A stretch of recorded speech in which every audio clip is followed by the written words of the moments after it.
और से न पढ़ सके सारे मना लोगी नहीं मैंने ना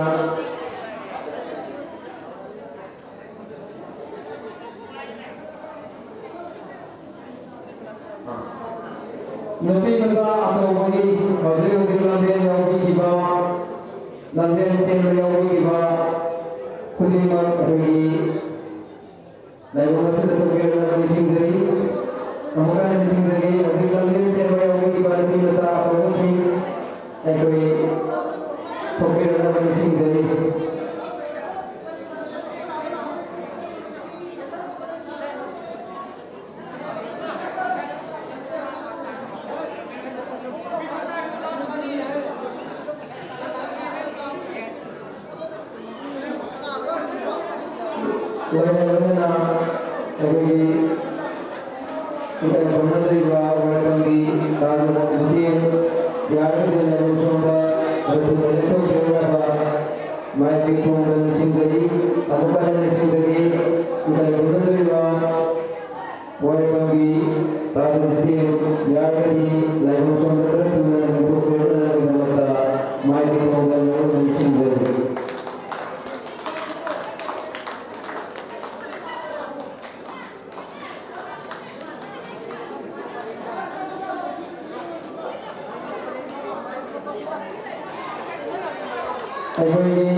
Ini ayah balau raga nolong nani sing dari.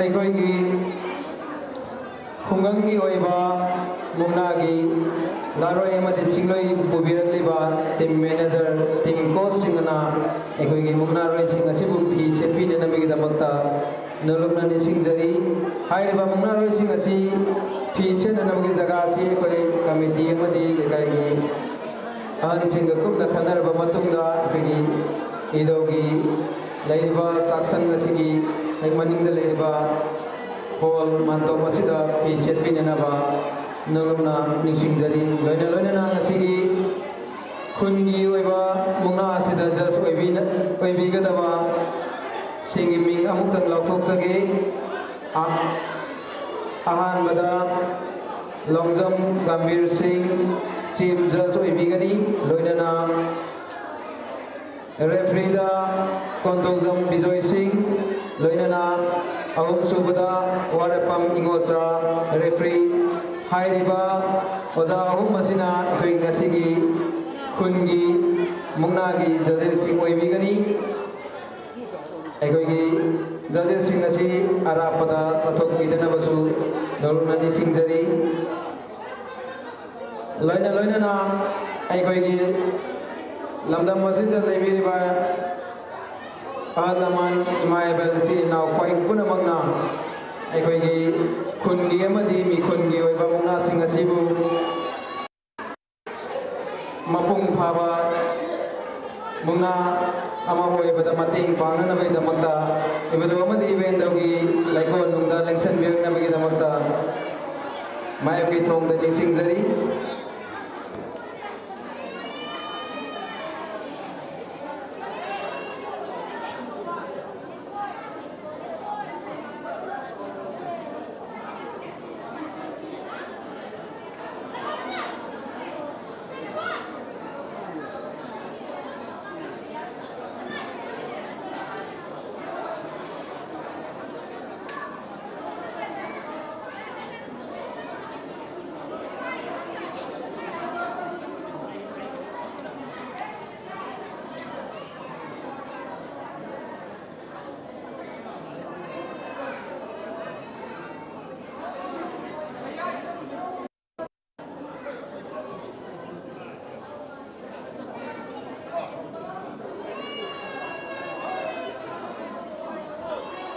ꯑꯩꯈꯣꯏꯒꯤ ꯄꯅꯥꯔꯣꯏꯁꯤꯡꯁꯨ ꯑꯩꯈꯣꯏ ꯂꯦꯡꯊꯣꯛꯄꯤꯔꯛꯅꯕ ꯅꯤꯡꯁꯤꯡꯖꯔꯤ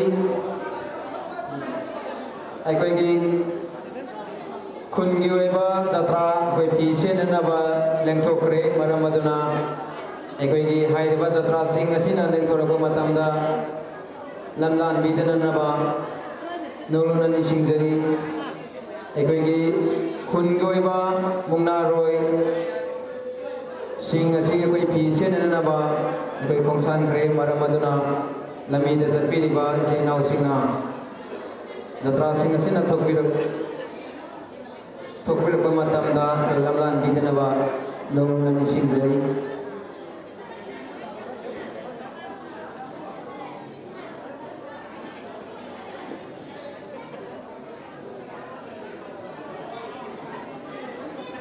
ꯍꯧꯖꯤꯛ ꯑꯩꯈꯣꯏ ꯏꯕꯗꯧ ꯑꯃꯗꯤ ꯏꯕꯦꯟꯗꯧꯒꯤ ꯊꯧꯒꯜꯂꯨꯞꯀꯤ ꯃꯤꯑꯣꯏ ꯈꯔ ꯑꯩꯈꯣꯏ ꯃꯐꯝ ꯑꯁꯤꯗ ꯌꯧꯔꯛꯇꯔꯤ ꯃꯔꯝ ꯑꯗꯨꯅ ꯑꯩꯈꯣꯏꯒꯤ ꯊꯧꯒꯜꯂꯨꯞꯀꯤ ꯃꯦꯝꯕꯔ ꯈꯨꯗꯤꯡꯃꯛ ꯑꯩꯈꯣꯏ ꯂꯥꯏꯕꯛ ꯁꯣꯝꯗ ꯑꯃꯨꯛꯇꯪ ꯂꯦꯡꯁꯤꯟꯕꯤꯔꯛꯇꯨꯅ ꯑꯩꯈꯣꯏꯒꯤ ꯋꯥꯠꯂꯤꯕ ꯑꯋꯥꯠ ꯑꯄꯥꯁꯤꯡ ꯑꯁꯤ ꯈꯟꯅꯅꯕꯗ ꯁꯔꯨꯛ ꯌꯥꯕꯤꯌꯨ ꯍꯥꯏꯅ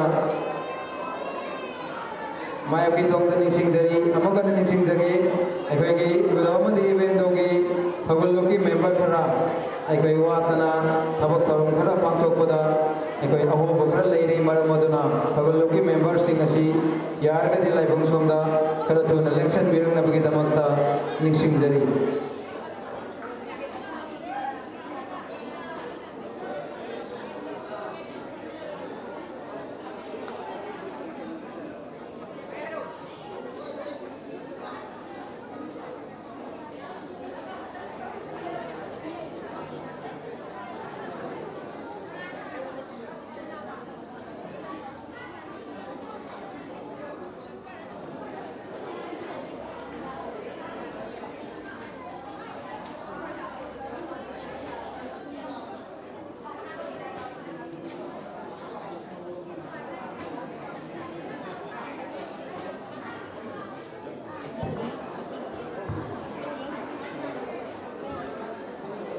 अखोई थगलुकी माइकैदगी खंगनजनिबा अखोई थगलुक असिगी ओइना थगलुक असुदा यावरिबा खुदिमक हौजी मसिगी लाइवोय मुना असुदा फोटो सेशन लौनबगी दमकता थौराम तौदुना लैरे मसिना मरम ओइरगा हौजी लाइव मसिदा यौरक्तबा थगलुकी मेंबर ꯃꯦꯝꯕꯔꯁꯤꯡ ꯑꯊꯨꯕ ꯃꯇꯝꯗ ꯂꯥꯏꯕꯨꯡ ꯑꯁꯤꯗ ꯂꯥꯛꯄꯤꯗꯨꯅ ꯑꯁꯤꯒꯨꯝꯂꯕ ꯊꯧꯒꯜꯂꯨꯞꯀꯤ ꯐꯣꯇꯣ ꯁꯦꯁꯟ ꯑꯁꯤꯗ ꯌꯥꯎꯕꯤꯅꯕ ꯌꯥꯝꯅ ꯊꯨꯅ ꯂꯥꯛꯄꯤꯌꯨ ꯍꯥꯏꯗꯨꯅ ꯊꯧꯒꯜꯂꯨꯞꯀꯤ ꯃꯥꯏꯀꯩꯗ ꯅꯤꯡꯁꯤꯡꯕꯤꯔꯛꯏ ꯑꯃꯨꯛ ꯍꯥꯏꯖꯒꯦ ꯊꯧꯒꯜꯂꯨꯞ ꯑꯁꯤꯒꯤ ꯃꯦꯝꯕꯔ ꯈꯨꯗꯤꯡꯃꯛ ꯍꯧꯖꯤꯛ ꯐꯣꯇꯣ ꯁꯦꯁꯟ ꯂꯧꯅꯕꯒꯤꯗꯃꯛꯇ ꯊꯧꯔꯥꯡ ꯇꯧꯗꯨꯅ ꯂꯩꯔꯦ ꯃꯔꯝ ꯑꯗꯨꯅ ꯊꯧꯒꯜꯂꯨꯞꯀꯤ ꯃꯦꯝꯕꯔꯁꯤꯡ ꯀꯔꯤꯒꯨꯝꯕꯗ ꯃꯐꯝ ꯑꯁꯤꯗ ꯌꯧꯔꯛꯇꯕ ꯌꯥꯎꯔꯗꯤ ꯑꯊꯨꯕ ꯃꯇꯝꯗ ꯂꯥꯏꯕꯨꯡ ꯑꯁꯤꯗ ꯂꯥꯛꯄꯤꯗꯨꯅ ꯑꯁꯤꯒꯨꯝꯂꯕ ꯐꯣꯇꯣ ꯁꯦꯁꯟ ꯑꯁꯤꯗ ꯌꯥꯎꯍꯟꯅꯕꯒꯤꯗꯃꯛꯇ ꯍꯟꯅ ꯅꯤꯡꯁꯤꯡꯖꯔꯤ ꯍꯧꯖꯤꯛ ꯑꯩꯈꯣꯏꯒꯤ ꯈꯨꯡꯒꯪꯒꯤ ꯑꯣꯏꯕ ꯃꯨꯛꯅꯥ ꯄꯅꯥ ꯍꯧꯖꯤꯛ ꯖꯇ꯭ꯔꯥ ꯂꯥꯏꯅꯤꯡꯊꯧ ꯄꯅꯥ ꯑꯃꯗꯤ ꯂꯥꯏꯔꯦꯝꯕꯤ ꯄꯅꯥ ꯑꯅꯤꯃꯛ ꯐꯤ ꯁꯦꯠꯄ ꯆꯠꯈ꯭ꯔꯦ ꯑꯊꯨꯕ ꯃꯇꯝꯗ ꯂꯥꯏꯕꯨꯡ ꯑꯁꯤꯗ ꯂꯥꯛꯇꯨꯅ ꯃꯈꯣꯏꯒꯤ ꯇꯤꯟꯕꯤꯔꯤꯕ ꯃꯌꯥꯝꯗ ꯑꯩꯈꯣꯏꯒꯤ ꯃꯨꯛꯅꯥ ꯈꯨꯡꯒꯪꯒꯤ ꯑꯣꯏꯕ ꯄꯅꯥ ꯑꯁꯤ ꯑꯊꯨꯕ ꯃꯇꯝꯗ ꯎꯠꯂꯒꯅꯤ ꯑꯁꯤꯒꯤ ꯍꯦꯛ ꯃꯊꯪꯗ ꯃꯤꯈꯨꯟꯒꯤ ꯄꯅꯥ ꯍꯧꯖꯤꯛ ꯂꯝꯕꯤꯗ ꯂꯥꯛꯏ ꯍꯥꯏꯕꯒꯤ ꯄꯥꯎ ꯂꯩꯔꯦ ꯑꯗꯨꯅ ꯌꯥꯔꯤꯕ ꯃꯈꯩ ꯈꯔ ꯊꯨꯅ ꯈꯨꯡꯒꯪꯒꯤꯁꯨ ꯐꯤ ꯁꯦꯠꯄꯗꯨ ꯂꯣꯏꯁꯤꯟꯕꯤꯔꯛꯑꯣ ꯑꯗꯨꯒ ꯃꯨꯛꯅꯥ ꯌꯦꯡꯕꯤꯅꯤꯡꯕ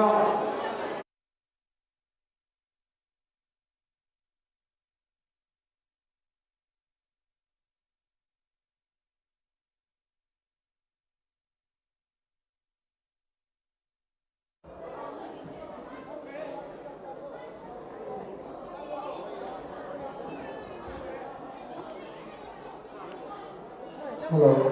Kailangan ningsingzage ꯑꯩꯈꯣꯏꯒꯤ ꯋꯥꯏꯔꯕꯝꯒꯤ ꯃꯥꯃ ꯖꯣꯏꯆꯟꯗ꯭ꯔ ꯑꯃꯨꯛꯀ ꯅꯤꯡꯁꯤꯡꯖꯒꯦ ꯑꯩꯈꯣꯏꯒꯤ ꯋꯥꯏꯔꯕꯝꯒꯤ ꯃꯥꯃ ꯖꯣꯏꯆꯟꯗ꯭ꯔ ꯃꯌꯥꯝꯁꯤꯅ ꯀꯧꯕ ꯇꯥꯕ ꯃꯐꯝꯗ ꯂꯩꯔꯒꯗꯤ ꯂꯥꯏꯕꯛ ꯁꯣꯟꯕ ꯈꯔꯗꯨꯅ ꯅꯤꯡꯁꯤꯡꯕꯤꯅꯕ ꯅꯤꯡꯁꯤꯡꯖꯔꯤ ꯑꯃꯨꯛꯀ ꯅꯤꯡꯁꯤꯡꯖꯒꯦ ꯋꯥꯏꯔꯕꯝꯒꯤ ꯑꯩꯈꯣꯏꯒꯤ ꯃꯥꯃ ꯖꯣꯏꯆꯟꯗ꯭ꯔ ꯃꯌꯥꯝꯁꯤꯅ ꯀꯧꯕ ꯇꯥꯕ ꯃꯐꯝꯗ ꯂꯩꯔꯒꯗꯤ ꯂꯥꯏꯕꯛ ꯁꯣꯟꯕ ꯈꯔꯗꯨꯅ ꯆꯪꯕꯤꯅꯕ ꯅꯤꯡꯁꯤꯡꯖꯔꯤ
Lalu karena boleh present tentuna sana pikir loina dana tol ini kanda juga kaisan lapsenas na lalu karena di tol loina itu sana Navin Manawi jatra di mata loina sana pikir awal suba langsai hanya kanda juga Thosong Surkumar Mati Yasina Nanti pada boleh jadi tentuna kerasaan ini loina mari subada Alibang Suris Asila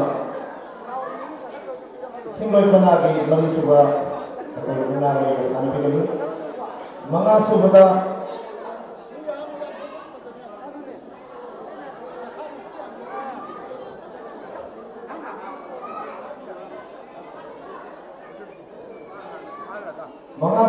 longjong atau aiba ada bolehnya singgah panagi mga subada boleh sana pikir atau taruh subada Laisam Azul taruh subada panagi yang sana pikir loina tol hanya kami berkarya subada ini berarti pura jangan prioritas asumna agricultural respect mga jagat labda jadi officer sehingga yang sudah sehingga di bawah studi full di bawah di panas ini ada mana jadi mana benar aku nak semangkong benar mula sendiri di pasal yang paling sunnah dicari berhubung dengan dua sendiri maksudnya yang memiliki hasil orang ayah lalu proses tinggal lagi mengenai mesti itu akan jadi bahwa mengenai dia outsiders lalu itu berbeda loina panjang bahwa mengenai hasil itu orang di dalam itu mesti juga dalam juga berdokumen dari saya sebagai orang publik Presiden Sekretari Kasir itu di Raja sebelum mesti juga itu bu Bapak minta itu yang donor yang tampil kita itu betul di masa semuanya untuk betul betul PBA itu di pusat ini mungkin menjadi Silicon Horizon Vijay Maitri or Mugampo Mayayaka in loving memory of his father left Silicon Horizon Ras and Ikan Mujaraba Oda Asina Oda Dimapai Nimba Aiba Managi P Ekoi Lalu yang disebut tanah tapi ini Ani sudah mensijarba idam damasigi mengenai masalah luntun lakaba ekoi na ada segi sanoi segi ini menjadi kulusi kami sudah berada di mana betul dan selongkan sini apa ekoi kayak menjadi bahwa selongkan kami mengambil keadaan ini kayak besar bahwa sebenarnya di bagian yang boleh dimumpulkan lalu yang bersih panati ekoi aku nak suboina mengapi ekoi dekat pilih aku sudah nuksi jaraba yang dalam segi mengapi masalah kawaya orang adalah Minggu ini panjang bersih, tanggung bogol apokpa, atau tanggung tiga ikut sama, dalam mengalir kaya lebih bah, nusi serba iba yang di bogol, lebih mati, ibu mana?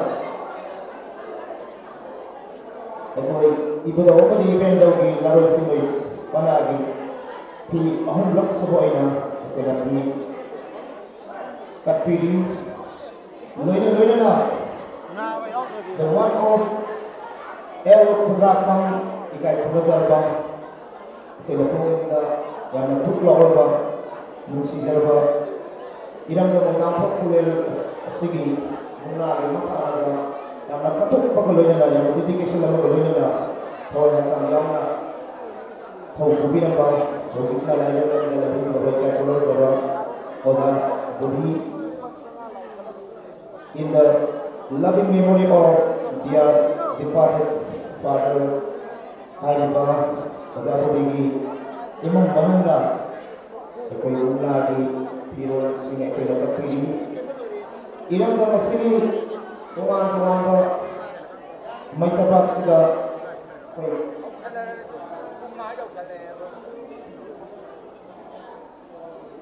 Ikai Pagazaraba Ekoi Oda Sri Pulakam Budi Tuan ba Irang da Masiri Mungnagi competition sehingga lalu sehingga represent of the Canada over 400 long bar in Roda Armada Devi Loinada Mari Subada Ikai Pujara Bam Ikai Pujari Laipi Bar Nimuna Pandara Sri Kolong Odana Bar Tumoma Lekaya Laibara Suna in a loving memory of Sri Kolon Nipa Masa and Kalamsarabam Lake Durbahan Lena long jump and Kolon on the Nupi Masa Devi Aiba Asigi Minda Kapotana Baba Barbara Bosnia Nari Sari Vasili 2023 years ago Ahok lam semuanya lawai mensulai panada di kaki dulu adalah kayak kemudian apa donor simpul hagor naik di menurut kata dari loya atau orang kiri makta di bawah di bawah lebih senang kurung menjadi untuk lagi sudah sedang dia dapat apa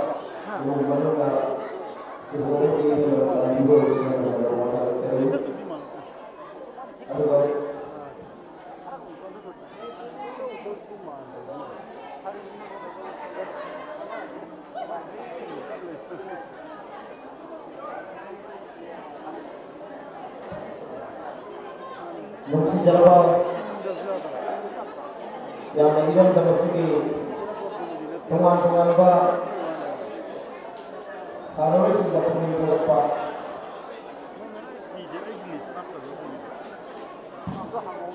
yang menunjukkan bahwa Sanori Pak Audi Hukina yang ada adalah dipanggil ada untuk Sriyakon intensif apa untuk menguasa menambah mereka dari kasih ibu nama di event di Hulu di Panada menjabat itu sudah lupa sama-sama jadi lo yang na pandiri orang present untuk laipa biasa segi si manager ini pak atau post ini person itu namanya pesan jadi lo yang na kalau curi atau jadi anjing itu kalau bersama-sama di susu menurutnya harus berpikir menurut manusia atau menurut kalau kita mau apa jadi kita harus menurut itu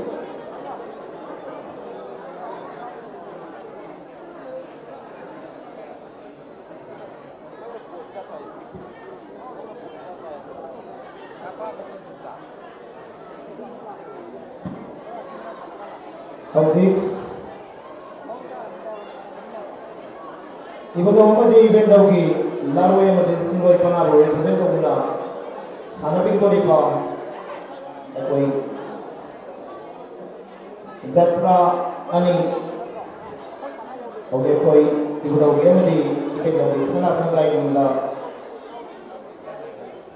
ibu doa itu macam dah pemilik lagi macam apa yang sana Matmatuna Manur dari sekarang apa mengenai masalah apa lain seperti itu udah semua masalah sudah udah di event di lalu yang disebut panana udah di sana sangat yang udah menginginkan sudah nanti dari video baru itu anak sing ada dari sini bersama satu sini mama orang sini di mana sini itu mungkin ada sedikit juga sana ini yang asyik na pada yang sedang itu na itu jadi event sana sama yang menjadi dalam penanganan di dalam apa sih sebenarnya mama sudah langsung lagi hal yang dikasih sudah menggunakan jadi mungkin saya pikir mereka dengan satu pemerintah lalu represent of the larger crowd and among the family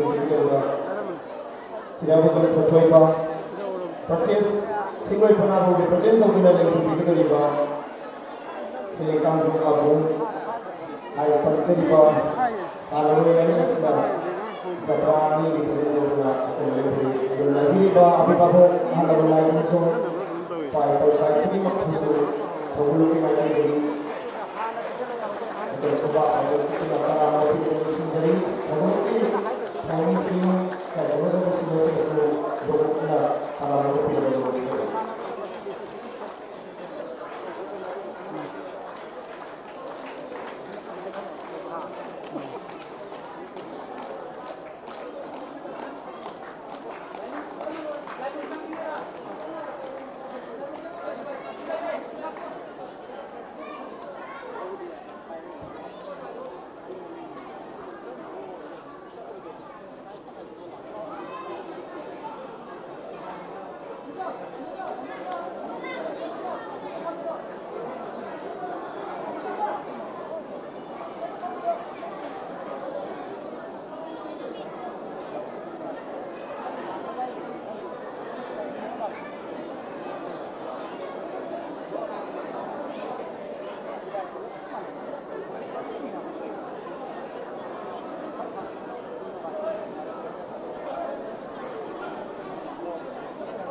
Mahal. Ano yung malang ini?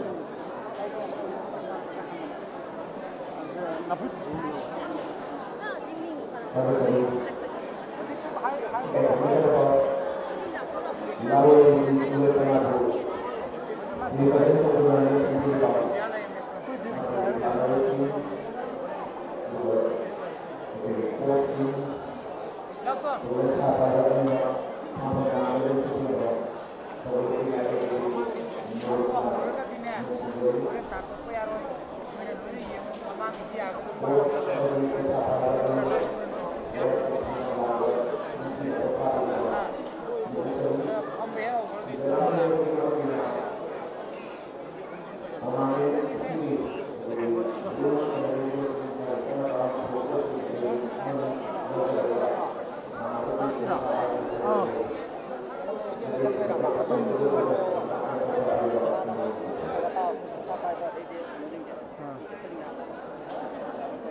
어디 울어요, 어린이?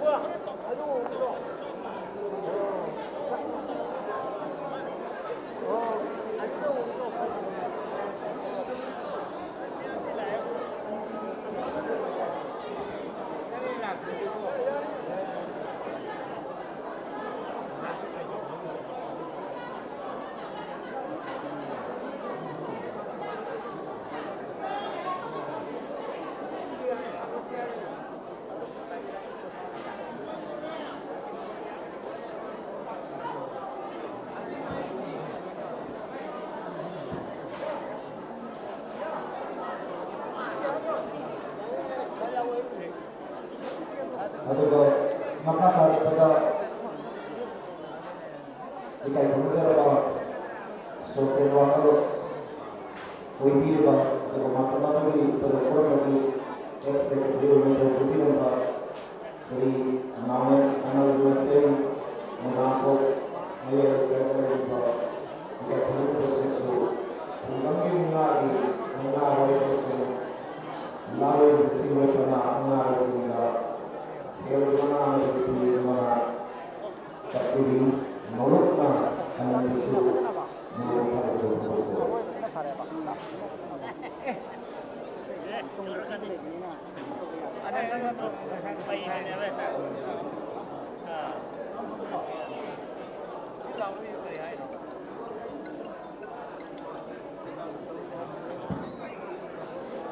ꯑꯗꯨꯒ ꯃꯈꯥ ꯇꯥꯔꯛꯄꯗ 이kai 콜레스테롤 골돈 웨이트보다 이런 것들이 우리보다 우리 아이들의 소빈 노래나 악기 노래비 여러분들이 노래소리 뭐라고 부르는 데까지 내가 신뢰수 우리 사람들보다 이렇게 신뢰하거나 아니니까 이봐 Saniya Lalu Sumber Penari Jatrani Fakta Pasania Pasania Oke Papuri Kedua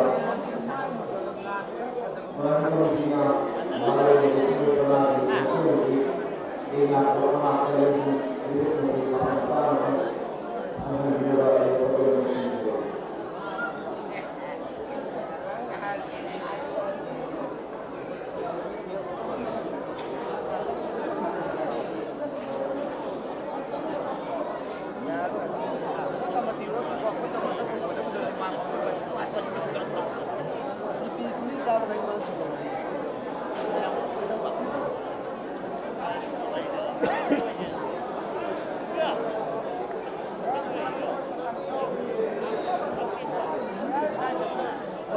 Nanti lo kesukai itu, nanti lo aku lepas.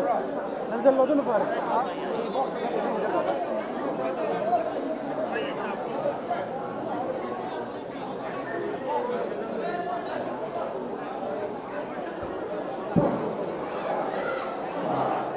Nasi, aku ini, oleh panah, aku oleh karena kita dokter panah ini, namun panah.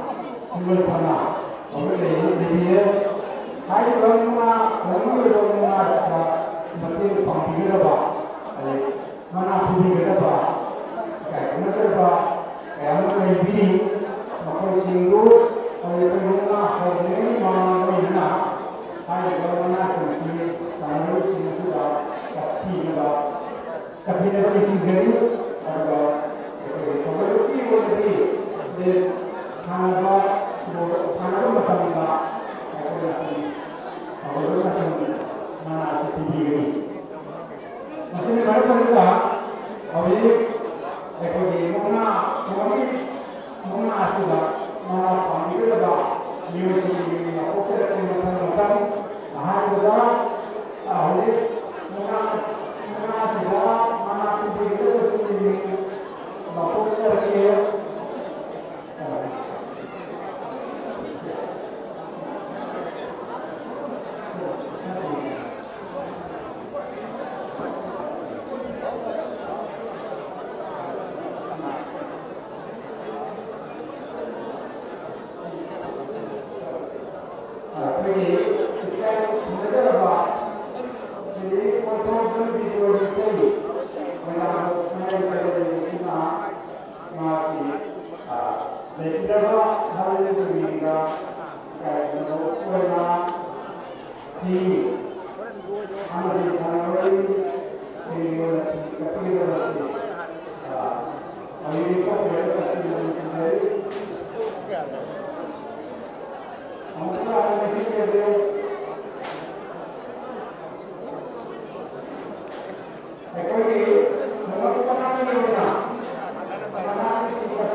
Tinggal ini, ekoi mana aja?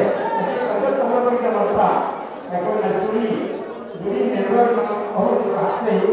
Hari bah kita guna juri ini आम बता तो बंदी ना एक जल अने जो बता क्या जनते बा कंट्रोल जो ना ये कोई अने और जो बता पार पर मिलता हाय तो जुड़ी में तो उसका अने वाला ये कोई और नोटर की कमियां ना एक जल हो गई हाय जो बता और जो बिलाओ Orasani, maka lagi orasani, narokana, sirokana di orasani di kopio, ekoi bodi jari. Kalau sih lagi hari baru ini memang masih ekoi mengaji enak di kopio lah. Jadi orang kami tidak lagi terlalu bodi jari. Saya mengatakan visi future. Ini sudah kita berada dalam kondisi sesuai reaksi. Awak sudah walaupun semua sudah reaksi. Dan awak tu sebagai kalau kita ada di kondisi benar-benar pada hari kuat. Now we are in this new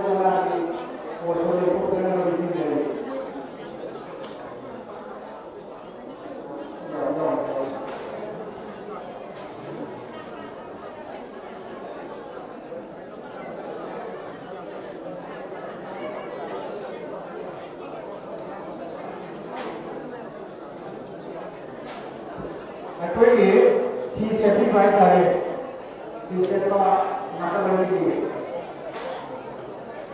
Yawari waktu dari semua tahun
loina loina maratna itu bonusuri momen dari itu oke haripa mengenai karena sudah sebut dalam mengenai momen atau sesuatu oleh waktu beberapa antara yang sendiri loina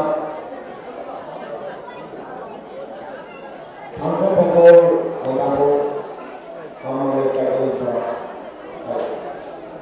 kayak motor musuh juga itu tadi ngomong musuh enggak masalah suhu pangsituna mungkin kita sih lalu di sini berlari mengalir semua tapi dari loina orang dari atau di tanah ngomong kayak dari masuk mati lalu memori ya boleh di pamasa hari kayak ini berproses untuk orang di masa ini mati harus sendiri enggak ada mana biasa tapi baru ini yang sebabnya mengatasi itu orang itu ada publik atau apa yang kita ini loina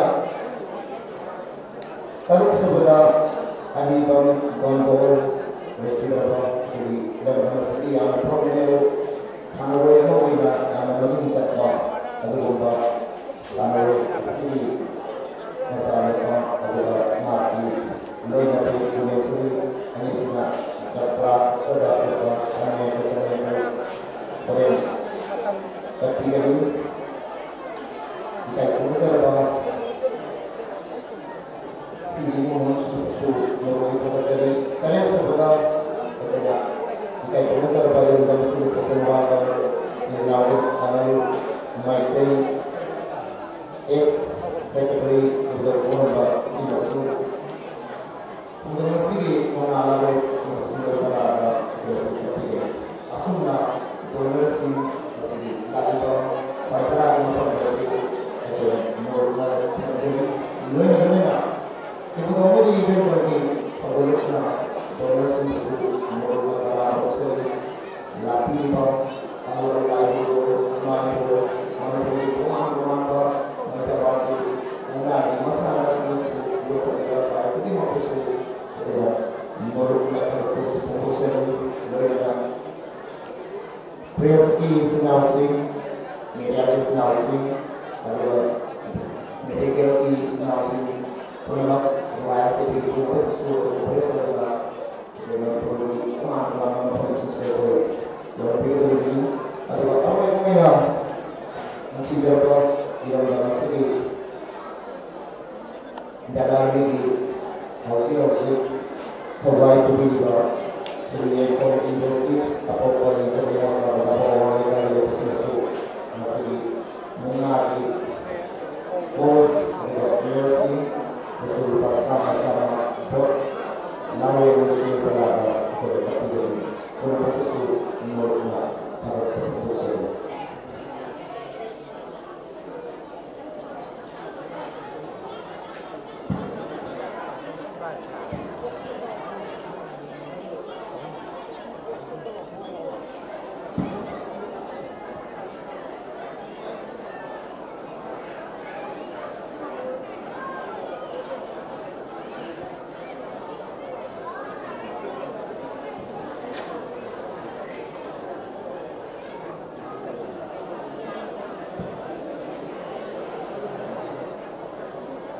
ꯑꯩꯈꯣꯏꯒꯤ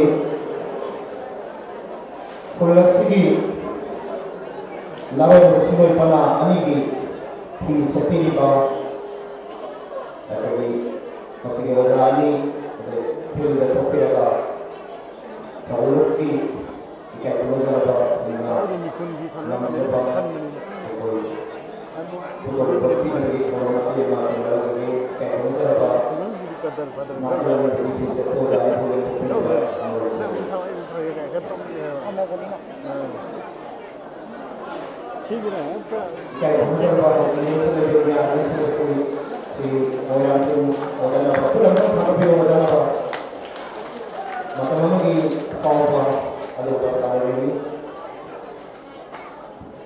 ꯑꯗꯨꯒ ꯍꯧꯖꯤꯛ ꯃꯈꯥ ꯊꯪꯕꯗ ꯂꯩꯁꯤꯟꯕꯤꯔꯤꯕ ꯃꯅꯤꯄꯨꯔꯒꯤ ꯇꯣꯉꯥꯟ ꯇꯣꯉꯥꯟꯕ ꯃꯨꯛꯅꯥꯒꯤ ꯃꯁꯥꯟꯅꯗ ꯑꯃꯠꯇ ꯐꯪꯅ ꯑꯗꯨꯒꯨꯝꯕ ꯁꯥꯟꯅꯔꯝꯕ ꯑꯩꯈꯣꯏꯒꯤ ꯅꯤꯡꯊꯧꯔꯣꯛꯇꯝꯒꯤ ꯑꯣꯖꯥ 이보이 얼마 예보다 주민들이 이보다 공시고 거기만 사람들이 너가 만나 피해서 만나 빠한다 만나서 얼마나 피치를 하고 나한테는 그런 발견을 하고 아니가 그러나 먼저 그것도 필요로 나오죠. 아도가 시기 마탁다 Shri 권호정 Bujur Ikai Pusan Mama Asina Mati Apa Gilinda Bolha Ujung Rajani Gilinda Masih Pada Anis Susul Bersama-sama Tapi Ini Ada Pikiri Dan Susul Ini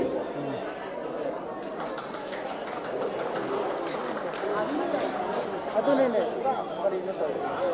dia tuh aja karena अथवा ISTP स्कूल रिप्रेजेंट करना और सभी इधर ही बात तो ये option का नाम है होगा madam yes Johnson yes brother ji कुलो मंजरी बात ISTP की संगार लेना निकुल की लोना आदे के लिए तो बात कौन होता है CSC Represent Kapula Manipur itu sakna ya Pak Sampari itu Honorable Minister Hello Honorable na Ikai Honorable Minister Honorable Wakil ACD Hamdan Ikai Honorable Tahu Anda Susu Honorable Presiden yang sudah terjadi Ikai Honorable Ali Susu Ikai Honorable Rencana yang dikenal adalah teori mengenai kami itu masih boleh menggunakan diri yang terkait dengan promosi.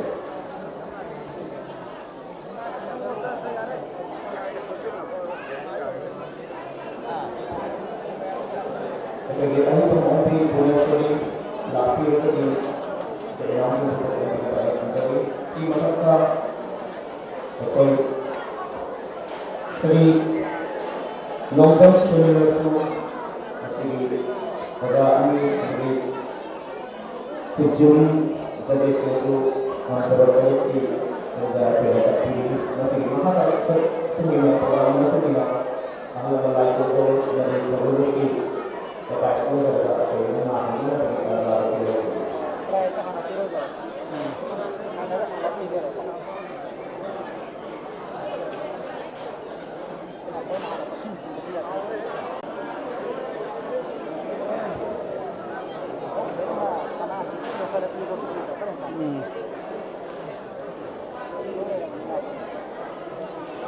Adakah program mesti yang kait dengan mana itu nak?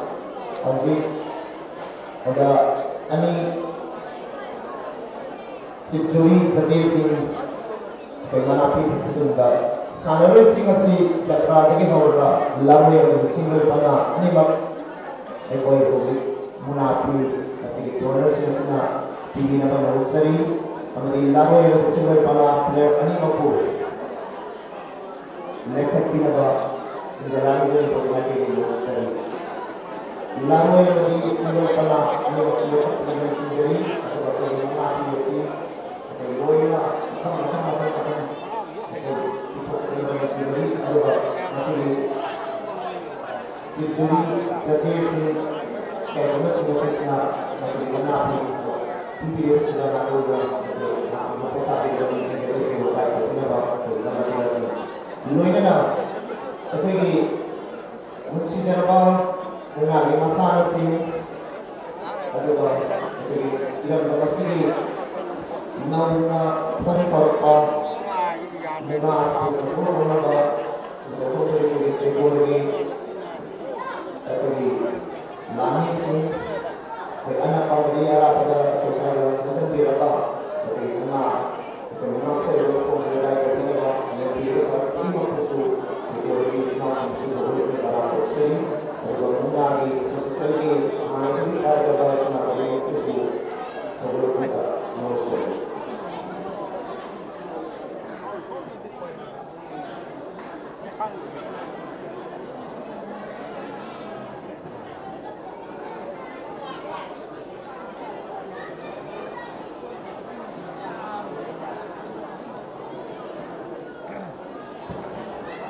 Aku sanoi ni mak, aku tengok punya aku guna donor sebenarnya, ada yang aku juga kayak betul-betul di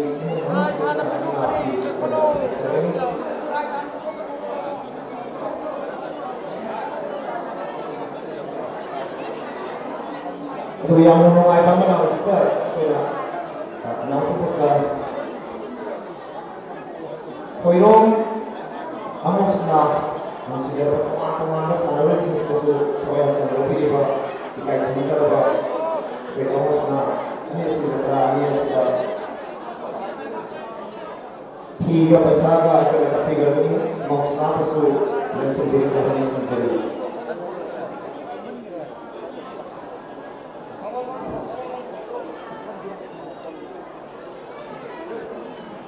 betul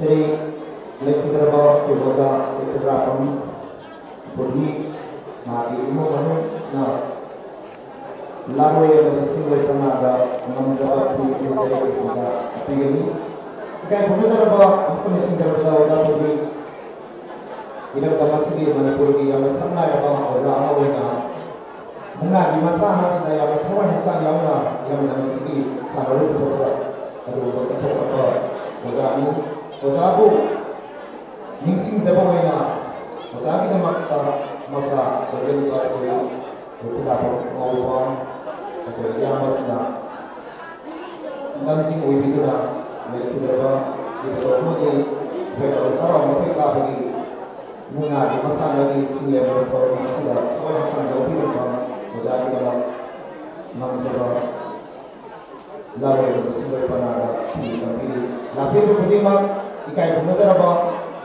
kita pengajar beri mana yang salary atau bagaimana kita beri awal berbuat itu beri mana maka kita tidak bisa si keluarga visual ikai pengajar apa housing itu jadi jadi sebagai kayak macam apa yang mulai kayak dari biasanya mati apa pada itu dalam kayak orang tua itu ras nani sini minda punya itu saya kan tapi ada hubungan sudah ibasnya mungkin jalan itu ini di sini pak saya orang sudah apa jadi orang orang yang sesuai dengan itu pak jadi orang orang kerja dan bermodal bayar kayak Nabi itu besar semua mati.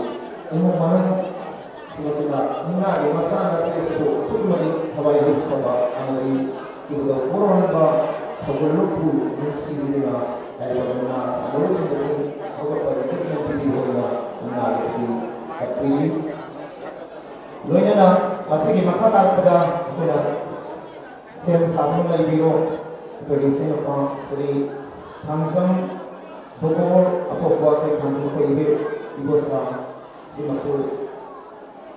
Lalu yang di sini pana ani sila menjadi lengang dia di negeri sejak terpilih. Hai pak, ungkang asida lagi apa ada rumah yang masuk naik pak kerana mereka sekali terbaik lobby di beli sila so menjadi kaki pulau Pilih, atau memang sebenarnya kalau kami tidak bersih juga di pulau ke kerja napa mana itu mana awal yang diminta hari lalu yang sudah pernah ada pilih, atau kayak mana cara kalau seperti kami yang sendiri di secretary yang terpilih untuk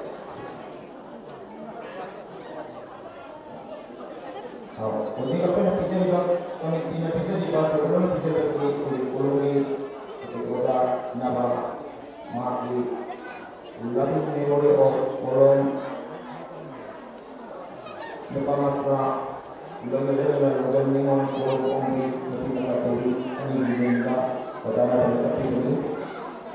Atau bagaimana masa yang mengaiba ama itu nawiba Salary segi masalah ini juga sudah menurut sesuatu catatan kalau dan yang misalnya itu ini atau bagaimana semacam dah jika penerba ex secretary atau orang dah mengenai penerba dari nawir untuk social worker menabung kemudian kemudian leader sesuatu mahasiswa itu juga masih mengenai lalu yang semua para akademisi yang sebenarnya ex-secretary Naulen dan lagi itu bukan dengan politik kita sebagai guna di masa itu yang memori support dari bapak itu itu sehingga ada politik guna ama seperti dalam bahasa masih dalam bagaimana itu masih langsung benar tapi itu sudah sejauh dia itu mas tak seperti kita jadi aduh itu kamu jadi event lagi saya coba tahun ini oleh bunga apa itu lagi kalau itu juga kalau ini Presiden Secretary Senior Executive atau lain juga Vice President sudah boleh bunga lagi itu juga punya hari boleh itu tapi yang saya sengaja masuk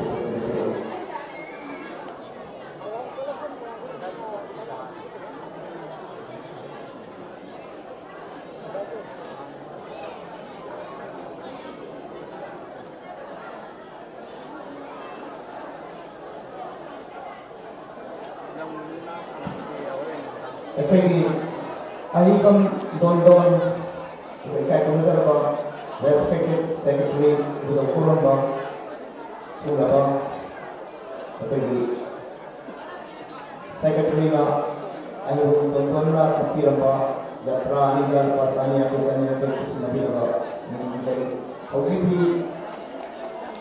lalu yang semua pada tapi bersih. Sehingga mungkin pegawai publik dalam segi yang support sendiri mereka itu secretary ini ekonomi secretary pemenang sembilan urusan.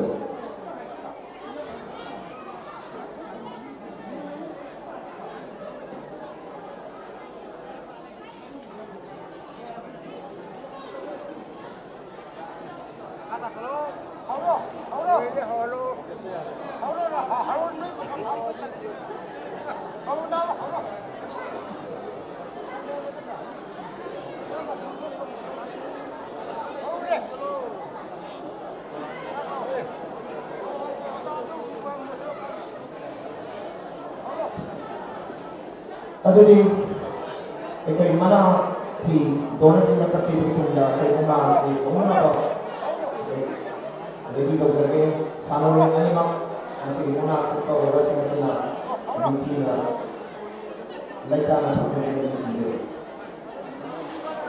Ibu nama di event lagi, kalau mereka foto semua sangat bagi saya berapa, jadi saya berapa, mana sangat bagi sini berapa.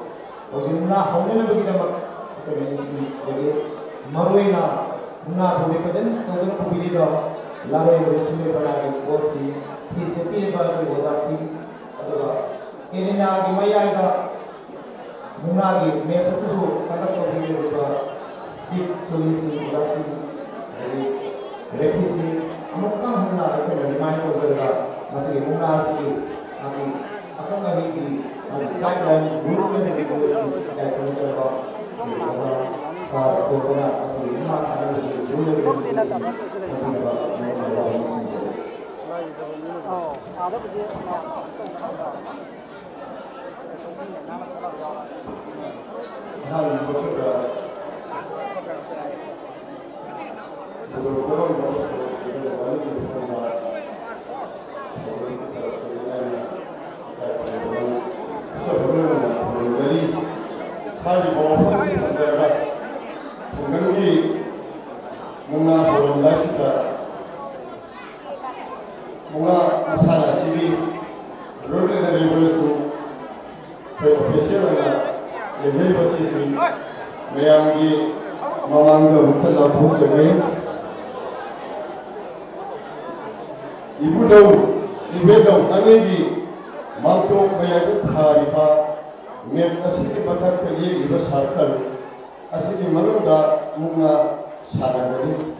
ꯏꯃꯥ ꯏꯕꯦꯜ ꯑꯗꯨꯅ ꯊꯥꯕ ꯑꯗꯨꯅ ꯏꯕꯣꯜ ꯑꯗꯨꯒꯤ ꯋꯥꯐꯝ ꯊꯝꯕꯤꯔꯛꯎ 이보다 어머니 이벤트로 조세로 그리고 사람들과 어떻게 풀어먹는 거리가 더블로피 어디 완전히 어려워가 어떻게 소리 아루가 레피시가 누나가 신가라는 분들이 보시는 거예요.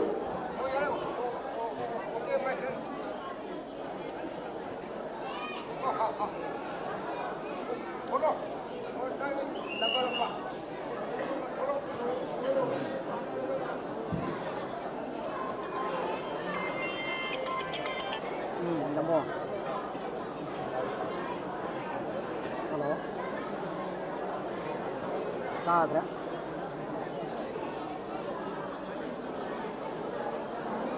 Tadra. Laroi bur present lokuna jatra awena sanbi deriba. Abu jam thotoi ba.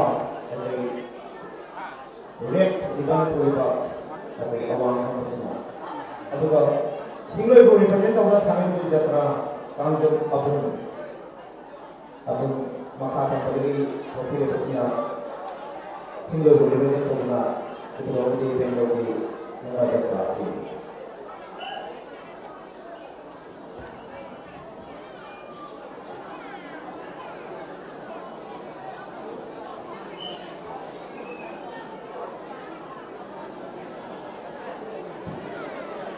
Tuhan kami saudara ini red ribbon kilometerasina kaisam lapsen lalu kenapa ribbon itu kena kami sampai ini atau singloi bo represent over sampai itu di bawah kurajam priorities black ribbon kilometerasina singloi berita sampai itu berani ekoi merakan nabi apa tam sebagai masih Nikun di jatra sana tidak bisa mengapa ini untuk kota bela. Ekor pun sana pasti proses bela ini untuk kota bela. Itu nanti kita yang sana sampai dengan seperti sendiri. Atau proses sana apa? Proses mana yang dia proses apa? Masih nikun di jatra sana itu adalah proses kita yang sana sampai dengan sendiri.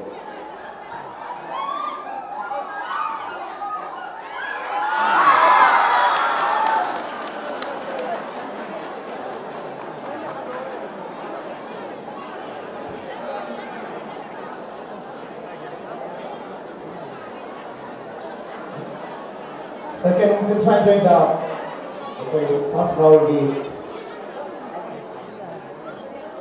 kaisam lapsen na first round di muna boleh berlatih poin yang sendiri.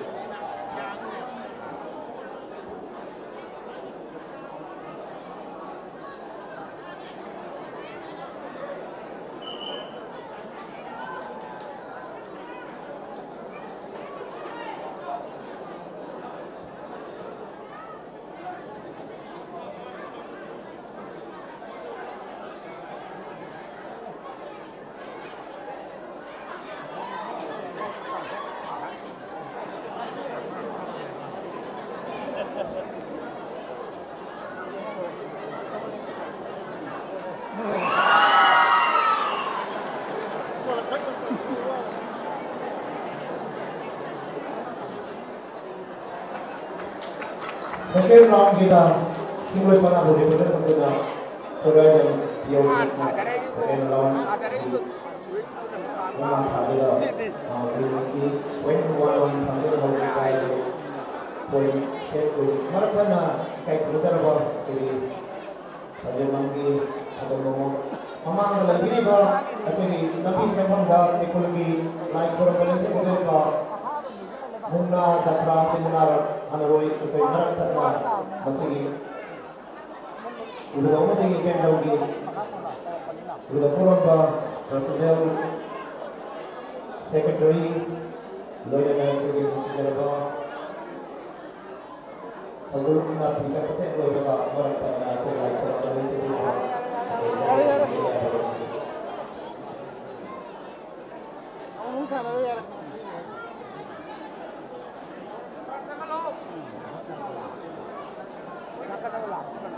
từ mấy ông đấy là thắng mạnh nó làm gì được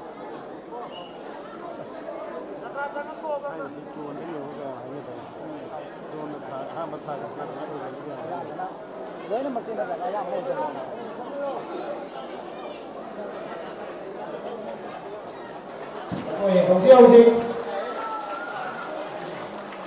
Mikulgi muna manapit ko rin ba yung jatra.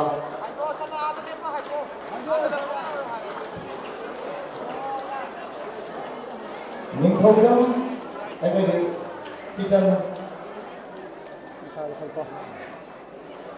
mayang infal. Lain di mana pun represent orang sarbi na bagaimana ka. Ibu tahu apa sih event kalau kita sampai ke mana sih menghabiskan ibu tahu ini adalah salah satu dan sendiri kita mengeluki sudah seberapa laser tidak cukup berapa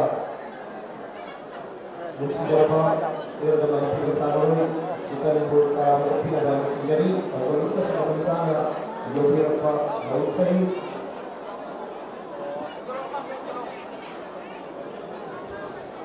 Tâm nó đi vào đâu căn bậc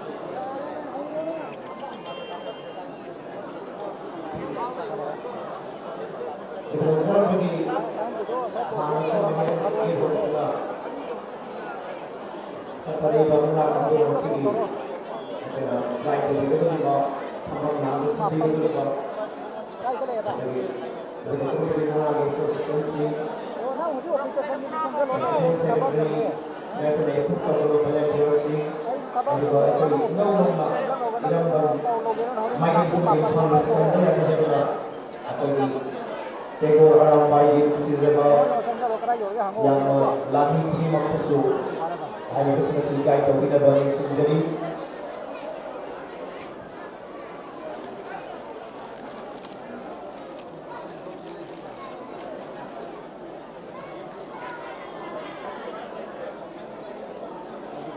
Ama muốn làm cái gì máy thiêng vào tôi là Maria Maria thôi.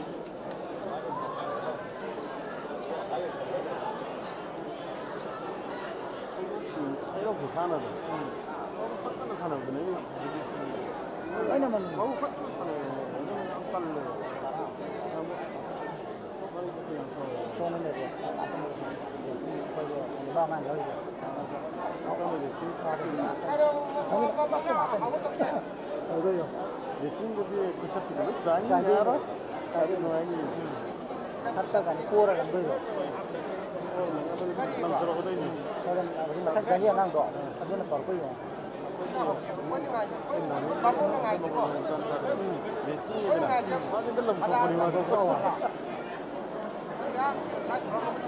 đâu đi bàn rồi, nó thấy nó là, 이건 좀 연고 기미네가, 어디가?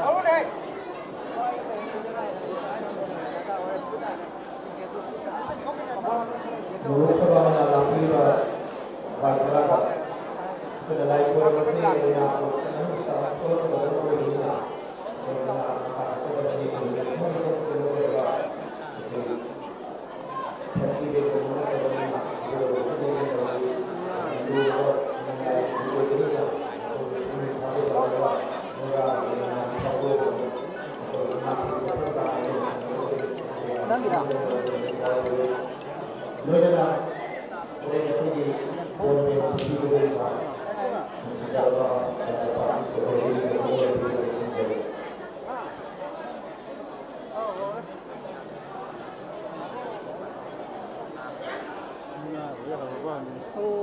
옛날에 이 목에 파자.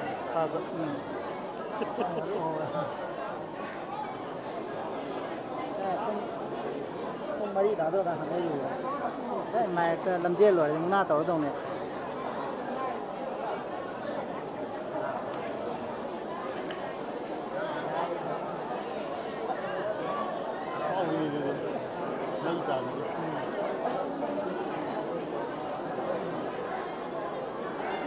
Đây thì ta có được quạt thân gì.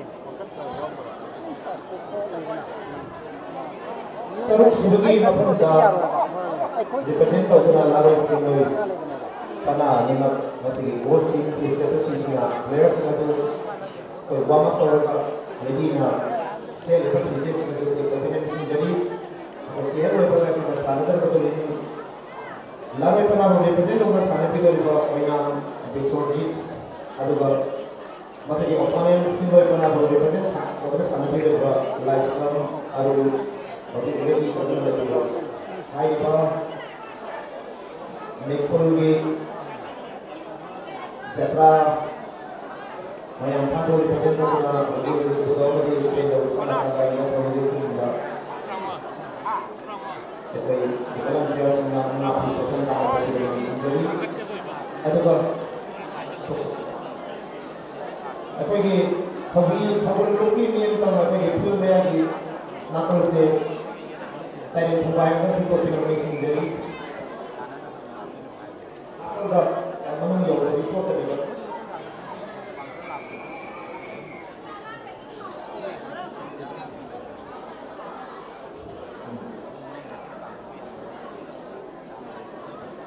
masih maka terjadi sehingga kalau sebab oinam resources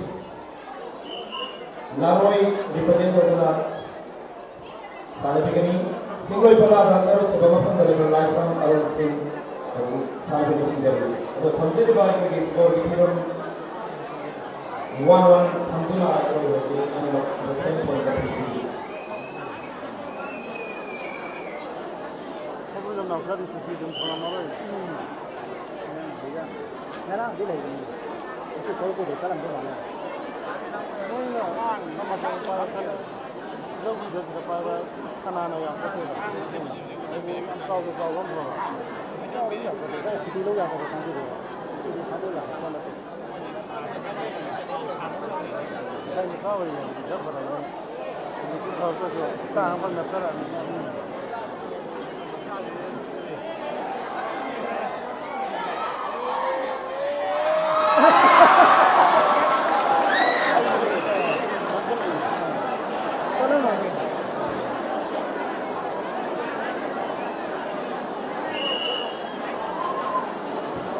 The first round, the second, the license aruna first round, okay, the Naki, first round, first round. Gimana macam ni? Oh.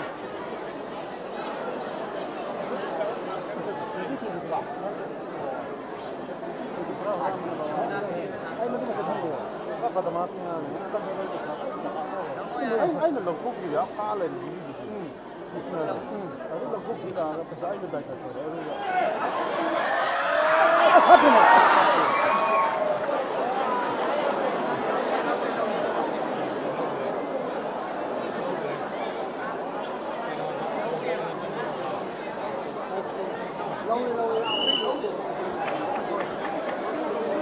Second kundraka aniram subhagisina oinam resorjik na laroi pana na asukati ahan bagala singloi pana na bagulun na kapirwa singloi di laroi pana na ahan Ausi Pogba point Sekarang mau naik jam berapa? point Masa kita mau? sama Mama sebagai matanda naiba laroi pana represent of Thompson Boris versus singloi pana da Longjong Ator ai ba mama suba di matanda lega itu player na suba itu Sanoi pana sini okay maka tanggapi sila atau orang jemaah atau awam semua sila Thompson Boris Oh, mama gitu.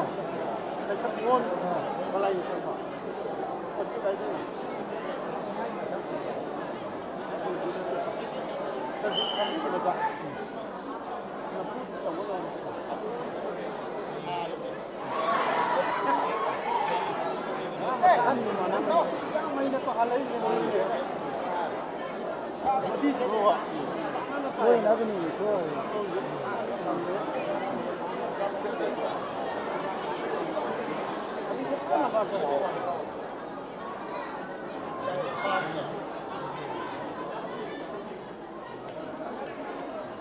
Tawina.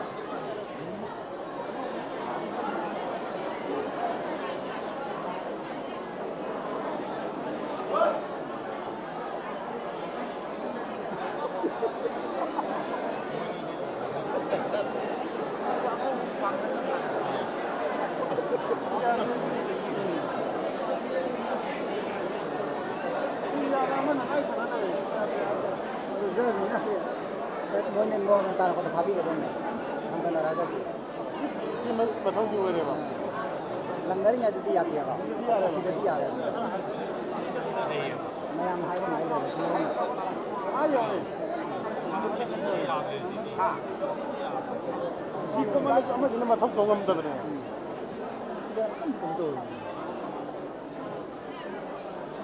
Không mà lấy thay đi.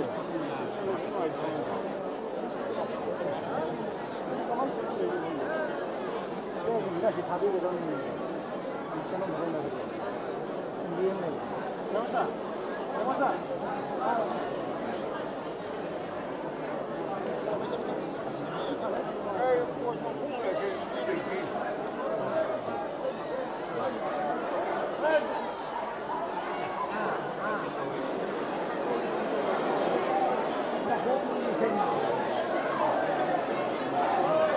Maya là chúng ta bây giờ sai thế rồi. Không được đâu. Không như đồng hồ bây giờ. Ini hanya ke tempat dia, Pak.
Makaram.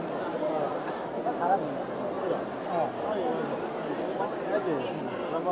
Ada sih susun na meteran tale. Ani makan yang di amoi makan apa? Makan tale. Nampak saja ini mana tu mana.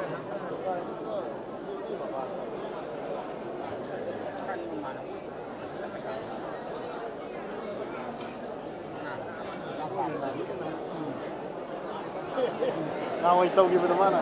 Mama akan mengenal. Kan lebih mana atau di mana? Ada ni. Lau kan dia orang lah.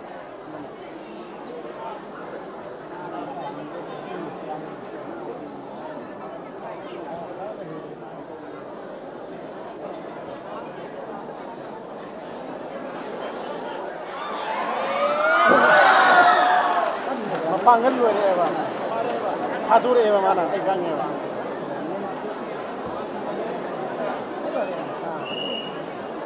First round की Laroi jadi aniwa 70 from the Kosong goals na first round satu.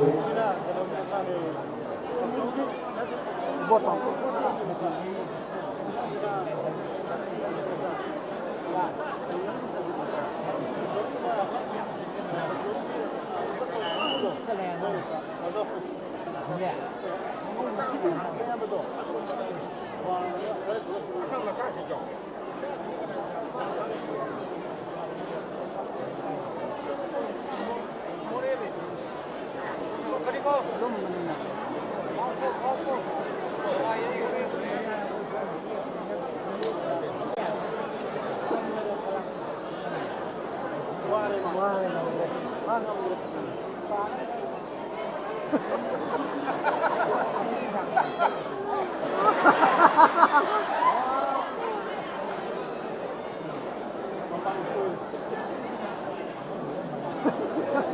Ani mula bukan lagi.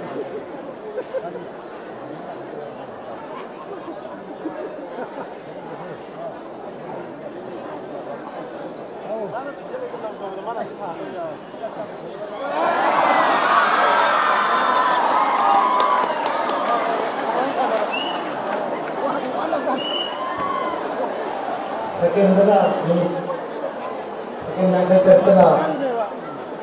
long jump atau na ada sepanjang orang yang sakit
represent tawduna Minister of Finance Sindhiliba ningoy na kasarabada Sri Dr. Sapam Ranjans on program AFC को represent tawduna nangiliba Honorable Minister of Health, Family Welfare, ICRT, Government of Manipur, ibu bapa di event ini sangat sangai juga. Lecture kita ini, loyana kita mengajar apa? Honorable Speaker, Manipur Legislative Assembly yang dimana serta Sir Dr. Thokson, Central Director, School AC, yang mengajar Sir Pasal ibu bapa di event ini sangat sangai juga. Untuk ini sendiri, loyana kita mengajar apa?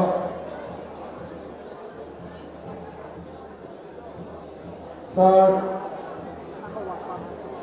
Ongkam Robindro, Honorable MLA Mayangkang AC, Loyana Honorable Manipur Chairman, Honorable Manipur Honorable Sir terasa dari sebelumnya.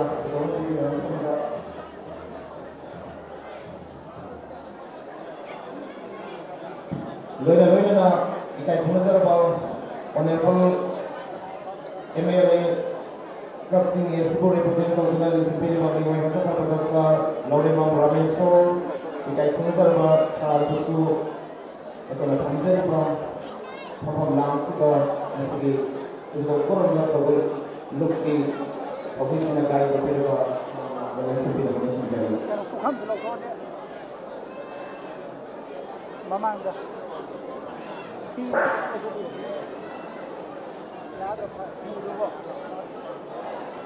Dan sendiri Pak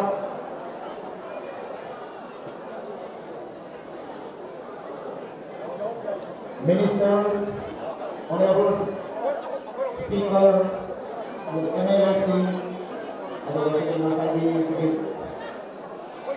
Dan sendiri Pak Pak Purma Pemalang dengan sepeda yang bila pakai itu mana tarang open koina sebab hubung dengan sepeda kita juga seperti pemalang tarang open sendiri. Ada kalau yang mana itu orang di event di live itu juga saya merasa di bawah saya yang lama live paling asina itu juga orang bagi presiden ini. Hongsa Hongsa Sri Wai Hongsa Lukoi Loyana Wai Hongsa Ojis ada di Kuala Koma Nimti Laba Lai Panevi Nimti Laba Lai Panevi Singai Koina Tanah Matuk Seri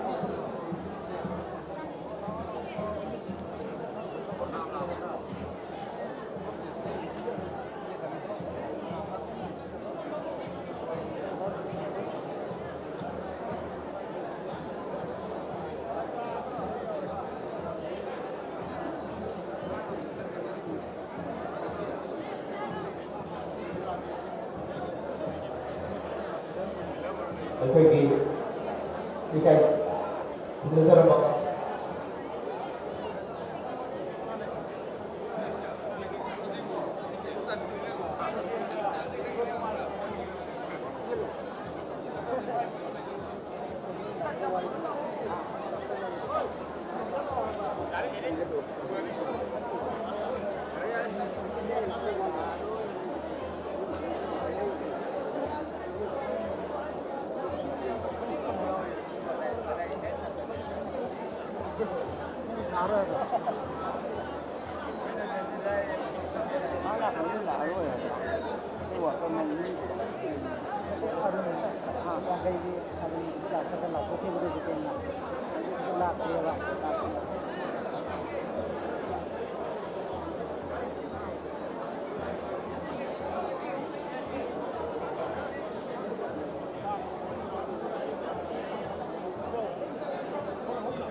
Colleagues, ꯑꯩꯈꯣꯏꯒꯤ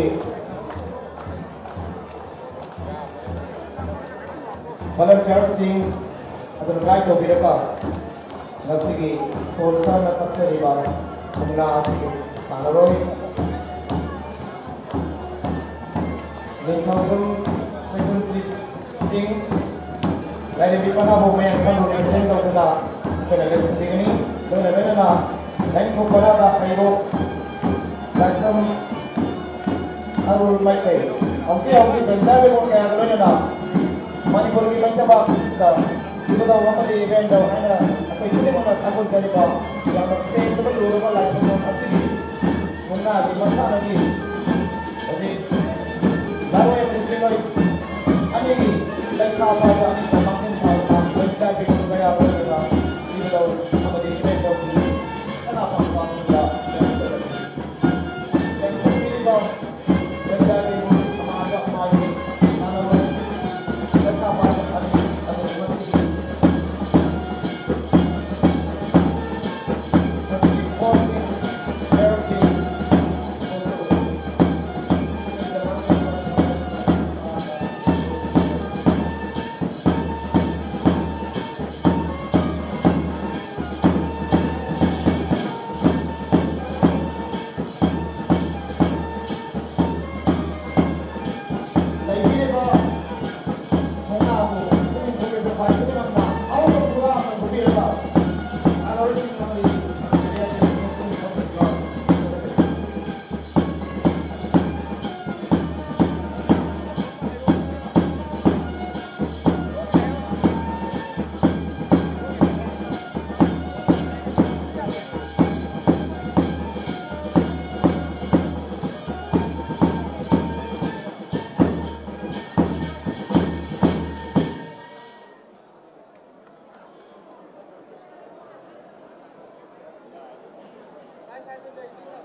Irina Portland, Jackson Pilibam, Mayam Khan, Representative Committee, Pilibam, Lai Panabu,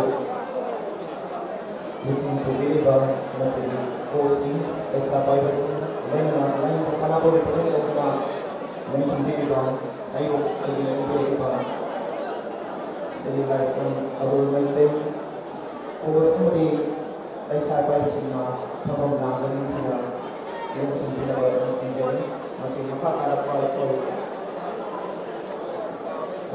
program itu masih terjadi. Lempi ini tak baik jadi mak. Nakam puning thada berapa. Nasigi Munglabu sponsor kau ini bang.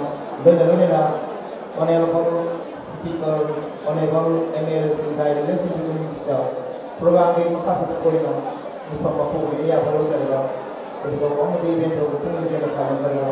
Jika itu cara bang, ibu orang pergi sekretari yang terkait dengan bang, tapi mesti cara bang pergi sekretari, ibu besar, tina, mani, dengan sendiri bang, masih kita isi saluran sih, kemana tu isi dia sih, ada kita sering mampu, karena orang pergi bang, nurul sendiri.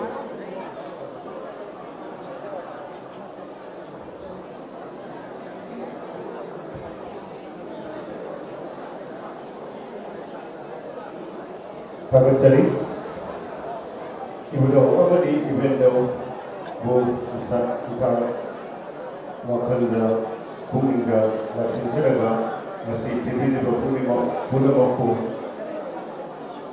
hayama ipo mo na pagkakasari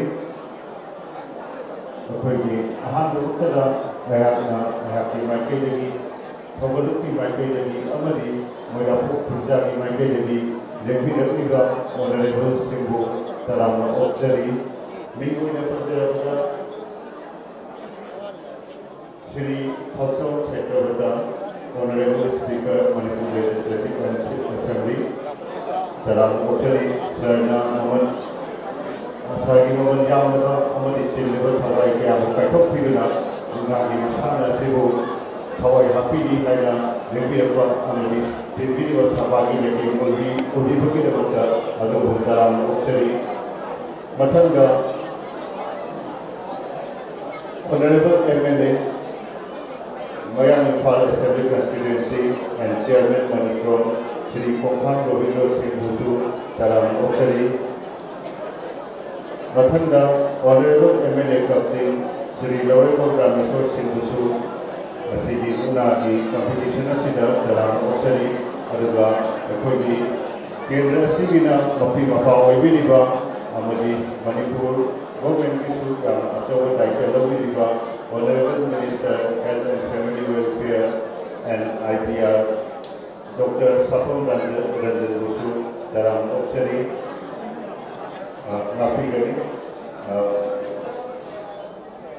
Kaksin, Honorable MLA, Kaksin Assembly Constituency, Mayam Nafi Haidari, Aida, Lowe Bogana Fatak Sagre, Nafi Gani, Masika Loyana, Ekwadi, Nasigi, Muna Asigi, Yang Saru Obiriba, Munaroi, Kayam Husu, Ayana, Kunda Sigi Mohun Chideraga, Thabaluki Secretary of Ado Husu, Salam Oktari, Ado Masana Matanda, Mayam Ibn Kumai Roheka, Amadi, Adombu, Soydanam Naba, Tekakaidaba, Pina Vishnu Haidana, Saunitari, Matanda, Akogi, Event Sigi, Mit Napung Obiriba, Media Sina Husu, Salam Oktari, Soyda, Habsi Tamil Matabalina, Kumbon, Community Health Center, Legislative Medical Team Husu, Salam Oktari, Nagpur Central Law and Order की दायित्व लोग Police Department की personnel Husu, Salam Oktari, Matanda, कोई सरकारी लेकिन कभी नहीं हमारी खबर हाथी गदर लेगा फाइल बाबू पुनः मुझे तारा मुझे बगल में ना कोई नसीबी किधर पता चला आया थोड़ा मंगाने दिया कोई मुन्ना की मथा नसी मुन्ना है नसी और कोई मणिपुर को जब उपाय पुनः कभी जब मसाना हम कोई बनी ना कोई Honorable Signal Levi रखना हवाई हाथी हमारी मयाम की सबकी वैसे कोई प्लेयर की हमारी कोई मुन्ना तुमना कोई मैत्री है लोग कम्युनिटी ऐसी की मशक्कत का या असल हुआ संभावना है वैसे थंडरेगा मयाम देवी इको मुन्ना बिजाय लोग Thank you.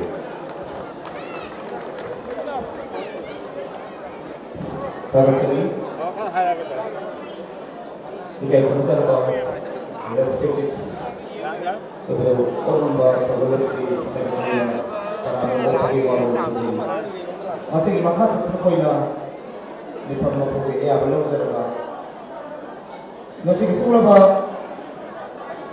dengan competition asigi nation sebuah kata begitu riba si jelas atau revisi yang hamil mereka dapat jadi Openjari Sri Waja Sri Sanjay Mamo nasi kesulaba muna competition nasi da sit judge and sit jury hoina ekoi laibigani kai kono jarba pe goza sajibo mamo su ei nagali simple Openjari loina na Review dan lebih dari bah, tapi gosa kai kumpulan bah si nama item gosa joy kumpulan, kai kumpulan bah gosa musuh, ini aku ini sendiri orang musuh. Loina na, kai kumpulan bah gosa si yung kai bang gosa project review dan lebih dari bah, orang mampu, mampu kita ini aku tulis sendiri bah menurut musuh.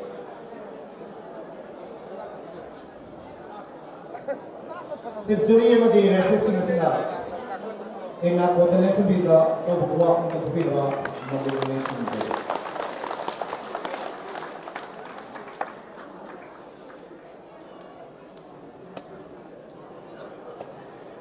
Can you take it, sirs?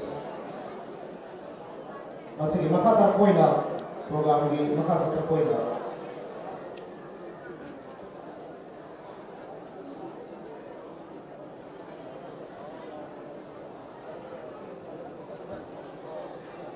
Ahan mamagtada mong lagi kang lamgi magi rule na regulation gi matuliga. Oda umbo ikinabog na boriba hay na alam sim damriba adu bagi pahulama.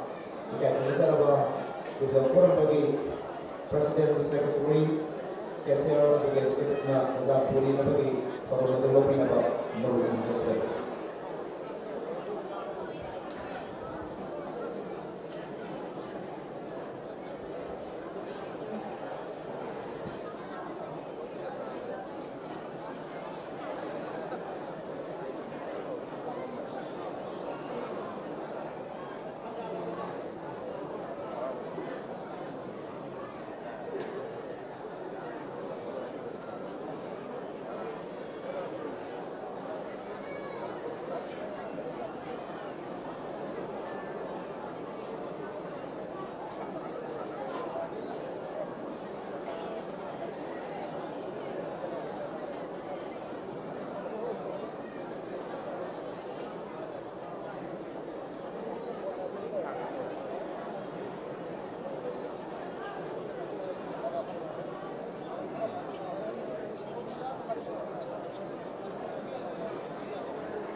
Tagasari. Masih kampung sari ba ibu dawa di event di mikulugi muna competition si ako no mando len celebra 1000 ASB represent to the mai pakpi dula hausi man program di honorable minister of health and family welfare IDR di kami number di thogai rupi ba ni wana ko Dr. Sapon Ranjan 1000 AC na hai ba muna si tapi bani kay nazar ba honorable minister pusu hago sa pagpundok sari atong tarapasa sige hen na sauna tapi ba kami ba pagulot na ibutong de hen doy kapag daw din masige magtatarapasa na sige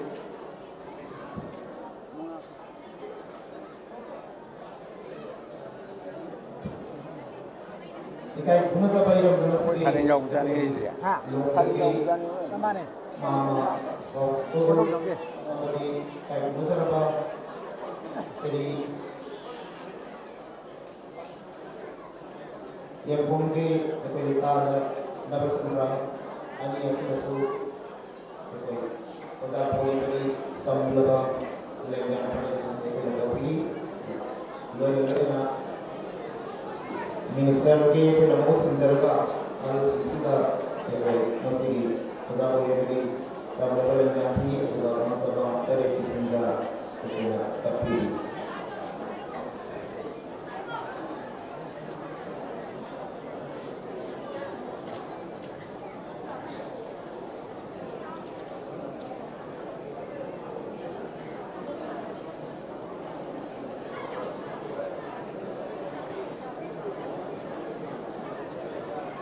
Sige, batang dahil pagi social worker matama pagi ko kung pagi ex-secretary pwede ba si Lawrence sa anong sulang sa ba sa pwede pagi ng sa ba Lenyan P. Tugang Gambiri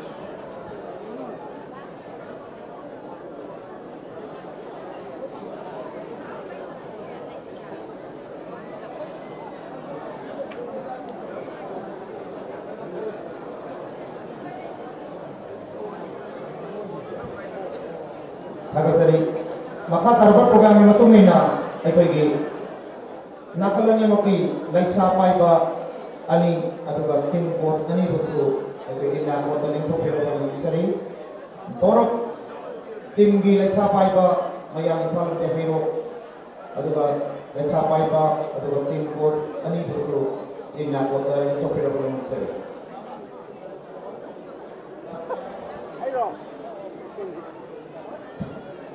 ꯑꯩꯈꯣꯏꯒꯤ ꯂꯩꯁꯥ ꯄꯥꯏꯕ ꯑꯅꯤ ꯑꯗꯨꯒ team coach ꯑꯩꯈꯣꯏꯒꯤ ꯔꯤꯅꯥꯁꯣꯟꯗ ꯂꯦꯡꯊꯣꯛꯄꯤꯔꯒ ꯑꯩꯈꯣꯏꯅ ꯉꯝꯖꯕ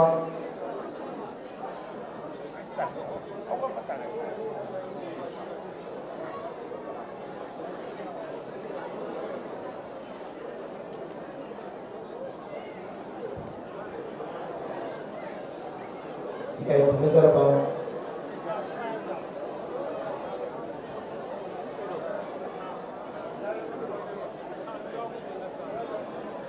ilang dahil sige nagdaraba halos okay wala po kayo balik po ako dito po hindi mga gawin na kayo extra sila so okay yung sabi po sa tapi masih rumah sama orang tua ada rumah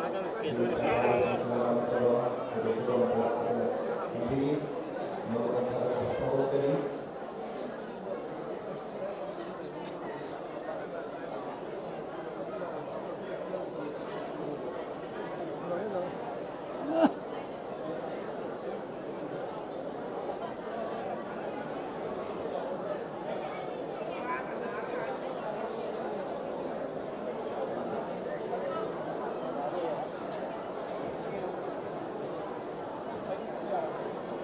sebagai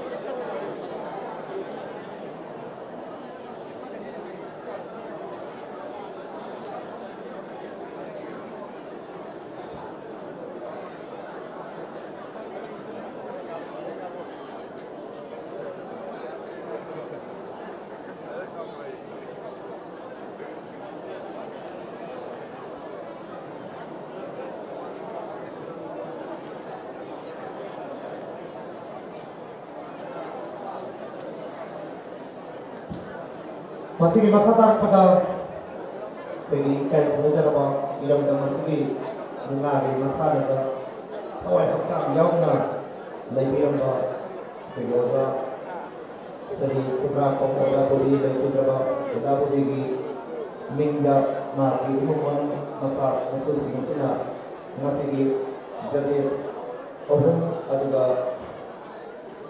tim pos kami ini siapa yang ada mengambil Lengan ini akan dapat jadi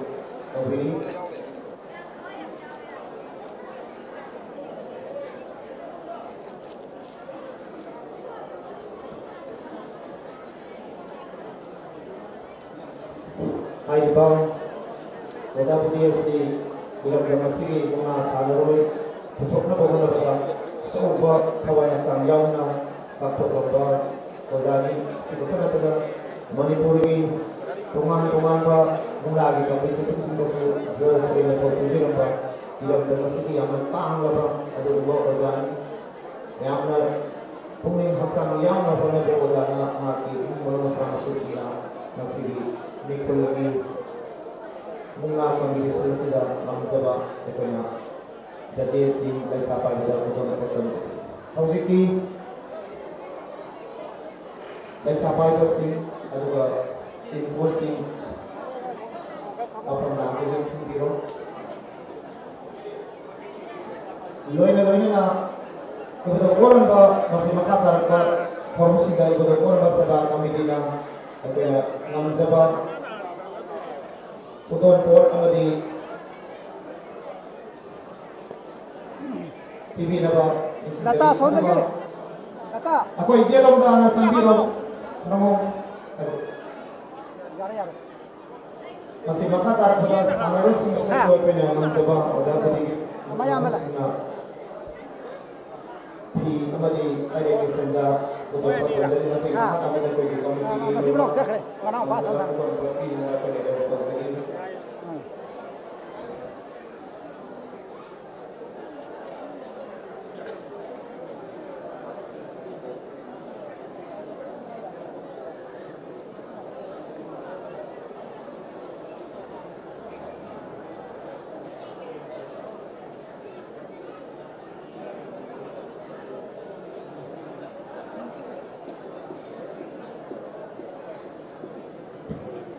Oke, objek pijat di Pesina, tim kuasa menjadi siapa yang ini kami tidak nampak Lengan PM dari Senja Kaya Betul Kamjadu Taran Seri Aduga aipegi Kami bang asli represent tawna sanagudera players sing asli nakanda thadi awang mari kada phak thambiri bes nadu sebada de to na lebina bani sinjari amukan na ki volunteer ki meke de ki player ki mana kanda na thambiri bes nadu bale ki set up pa ale to to me anga to chindra na madu Kaino aduga aipegi khara naha ki volunteer Itu kita nak pergi ke kelas makmur, lagi sudah kerana hal kapal charge manusia, disini dia orang masalah, lagi ni bah dari pergi nahau bah, semen road, Northton,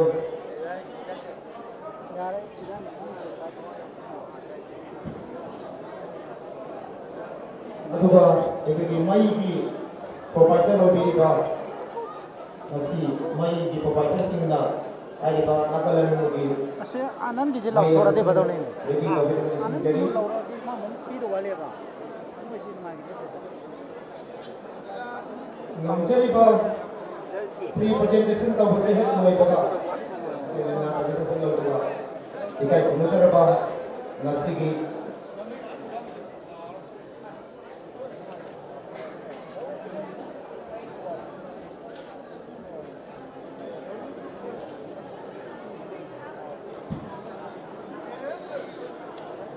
Gitu, mau aja.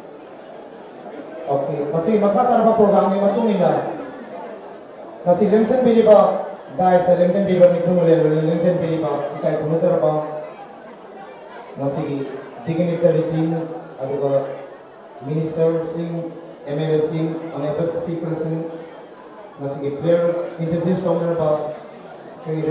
Masih juri di representing, apa sih maka tanpa masih VIP sing sina player ki Jesus to na ba berkomun sing jari ay kay volunteer sing so guide to bina sing jari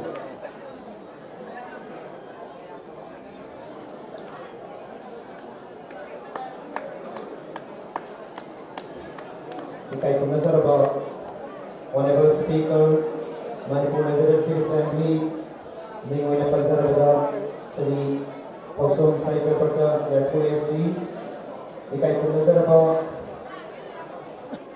Sir Honorable Minister of Health and Family Welfare IPRG Government of Manipur dengan penjara Dr. Safan Ranjan Konfederasi AFC mengurus sponsor topi ba Sir Ikai komisar ba Honorable MLA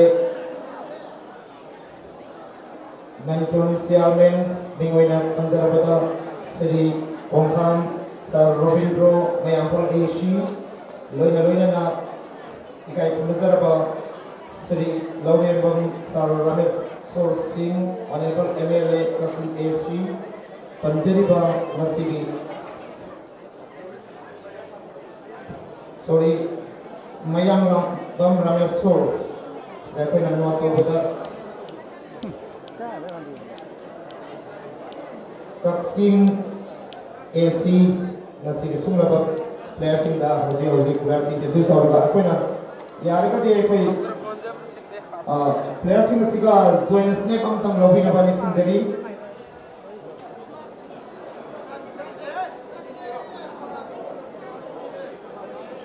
nakam da dumne biro muna dumne phala ka sar sing nakam da maina lobby na apne committee singa aduga apne join us ne kam tam Jadi judges in the snap of lobby the players in the nakal the legend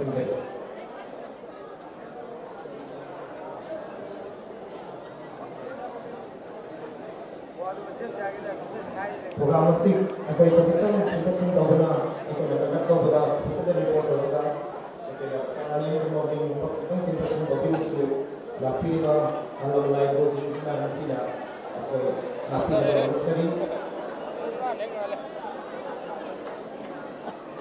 Nakalani maki Sanwar Singh, Lai Sapai Singh, Pasti Nikina, Pangam Landalan Singh, Pinagani Singh Jari. Loina na Mama Anga Lai Iba, Iba Amang Singh, Sanwar Singh, area court in Nakanga level form to Singapour content biro Jumla Masana si yang energetic yang power game oiba atau muscle sin time to pun lang mo na atau gawin ang scientific bulletin action juga so pagkat baheba tas baheba atau situasi yang di revision da kasi makakarapo sa dito ko pagod na mas ito kasi ito.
Boleh?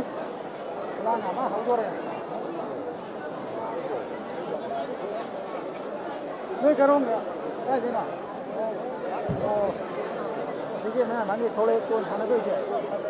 Jangan, apa ni mana tu? Komendro, itu di ripples na tu identify tu mana apa? Itu clear sih amam tu ya itu na antara tu red ripple and black ripple है कि ना हम सके तो महान उस place आने की बना बना होगा ना कि किसी के पास रूल में रिलेशंस में के हम लोग प्रोफेसर बनाना जैसे ना हम लोग अलग बनना होगा तो ये बात ऐसा होगा कि पोस्टिंग दबा के आर सी से के सुपर जरूर है बार आर सी मसीह आर सी थोड़ा तो बेटा है बार सी फाइन होगा आना चाहिए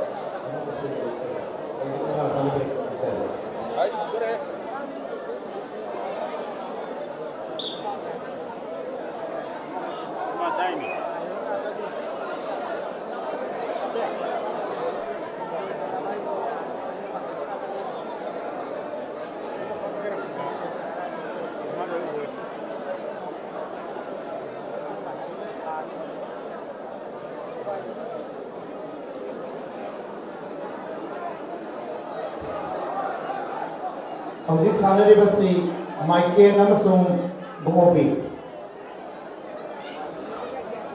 mayang palamadi hayrokul present tawduna ton hayna sanariba aduba mayang pangina Michael adugana hayrokila Bungobi yariga itungi khalaga namang thambasin paga phambi nagani sinjani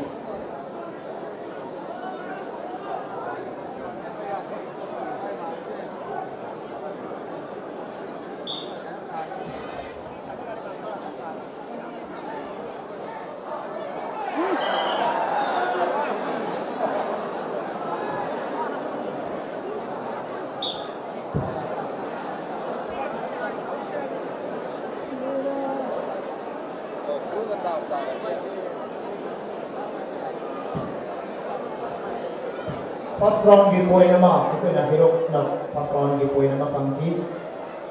Okay, this second round ni sana bersama saya.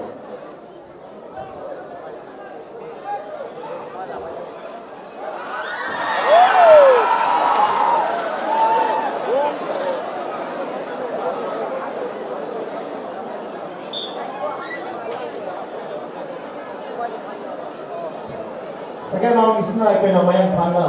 Second round Maduna, 0.1 on Maduna. One versus Ayo. Line di mana versus di mana?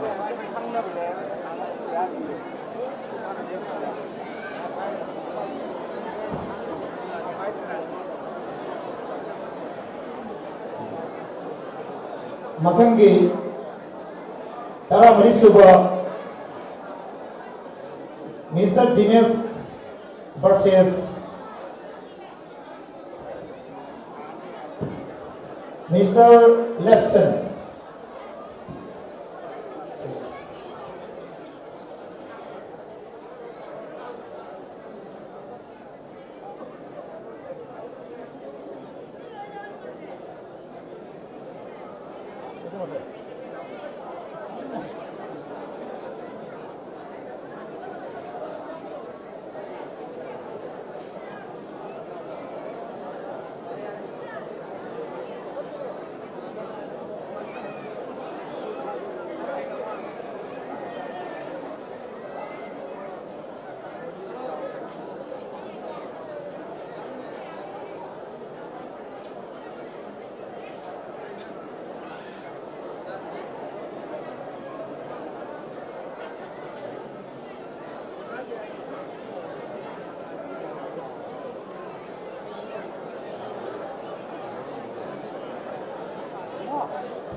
Aeropana represent of the Sanabiki Paramin Mr. Dinesh versus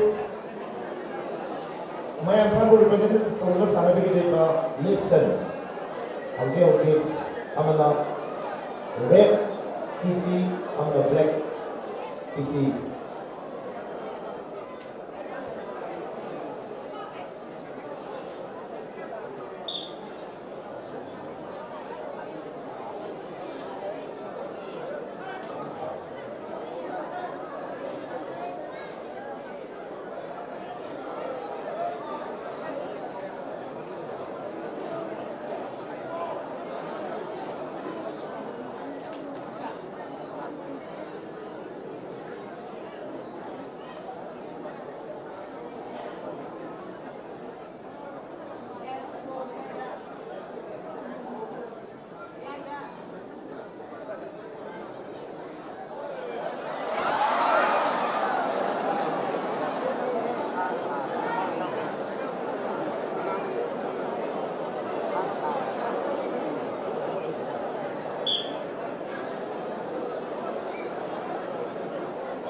First round game, second 45 break with halfway.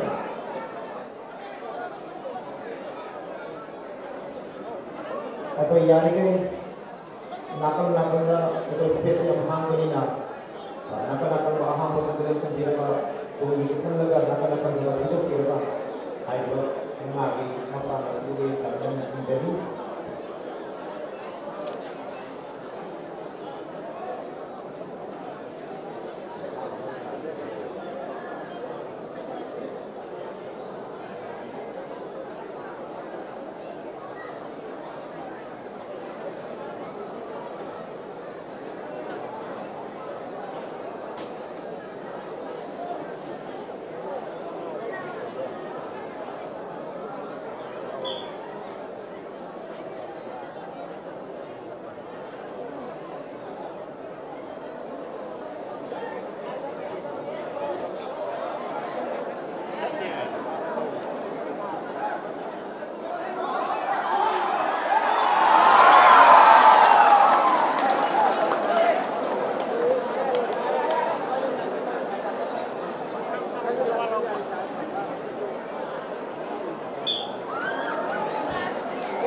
Second round में सिकना itu di black piece juga मैं हम लोग represent हो उसना second round में था तो माना सारे के बस एक second दा हाई बा मागी जिन माई पापो दो itu लोग और जो फाउंडर team anima को point 2 to फंगुरा itu same point दा itu represent di same point of the party.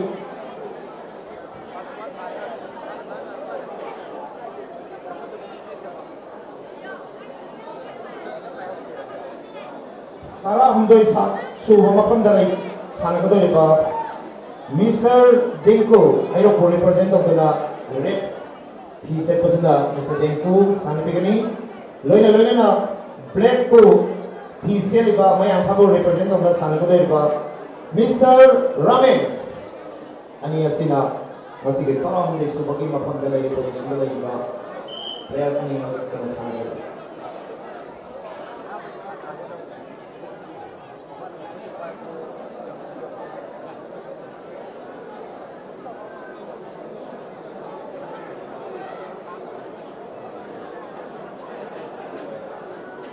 Ya, ini memang membahas sitek-sitek kalau itu sudah pasal lewat semua ni yang hamba sonda atau yang saya tidak punya sendiri itu kalau memang sonda maka nanti yang hamba sitek-sitek dari itu yang saya tidak punya sendiri.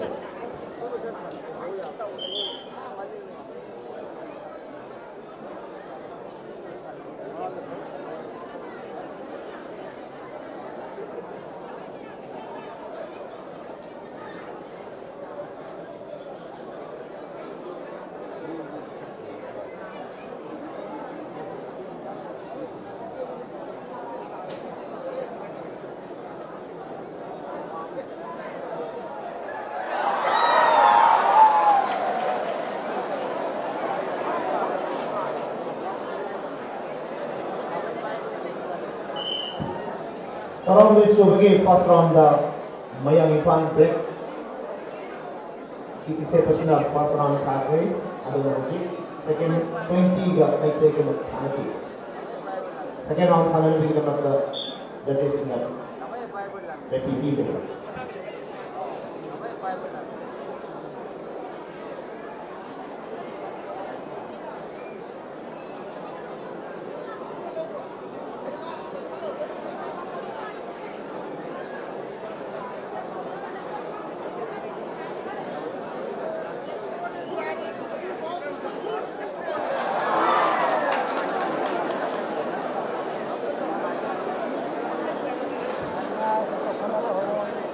Second round kita 26 second dah ayo na break kita 26 second dah sesuai dengan target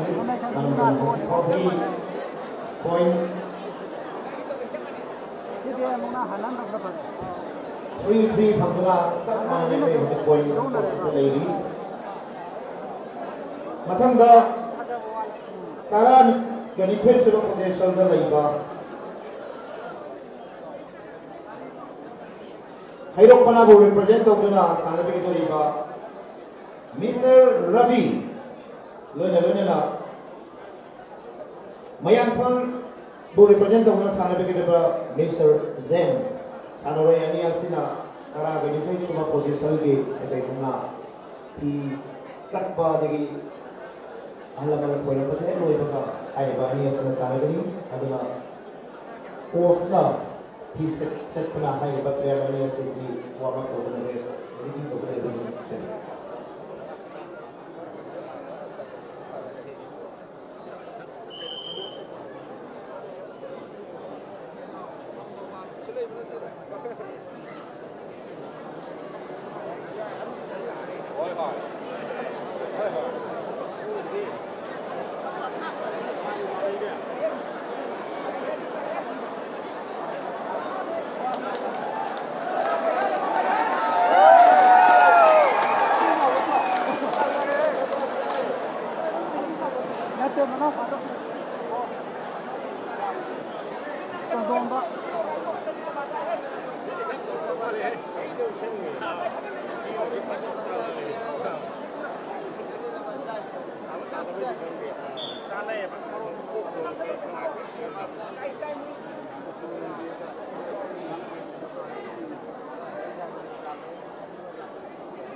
공부하고 这边，而且呢，采访模式这里个东西，他们那个有。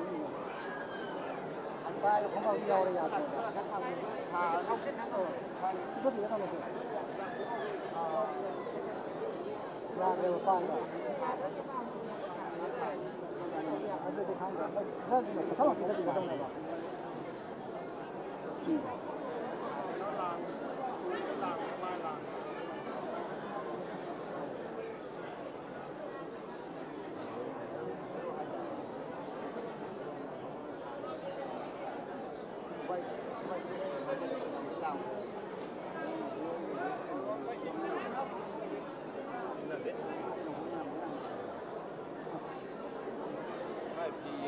아주 전부 여러 명 들어.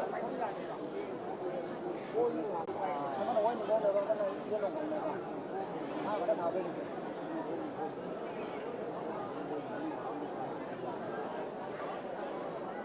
năm đôi thì không có gì bay à không bao giờ phân tán cái này rồi là gì muốn làm cái gì rất nhiều gì nó là một cái gì tăng cái rồi này Jadi ini hanya home rate.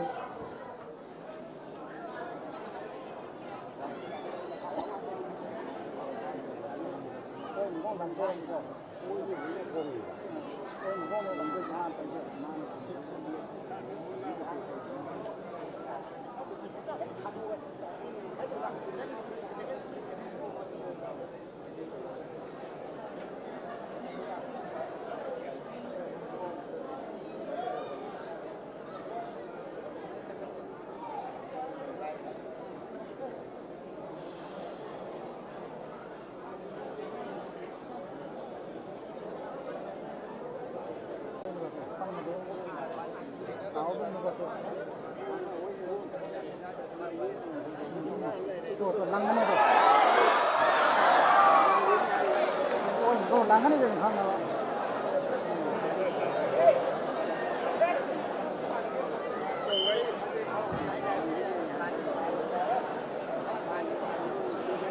Oke di first round di Eropa na first round कोई number एक की medical team हमको कितने मिलेगा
Second round sina itu di medical exam tahu masalah itu jadi second round sina mayang tahu dah itu jadi public itu mayang tahu hero four play mari sana dah for 7 point हम लोग ने study मतलब sana का तो इसना Taramat beda lagi ba Mr. Robinson versus Mr. Johnson. Oke, he set up the team course na dress up na for warm up tawira aga Mr. Demonstration jadi set di harus luar ka jadi orang lagi terus.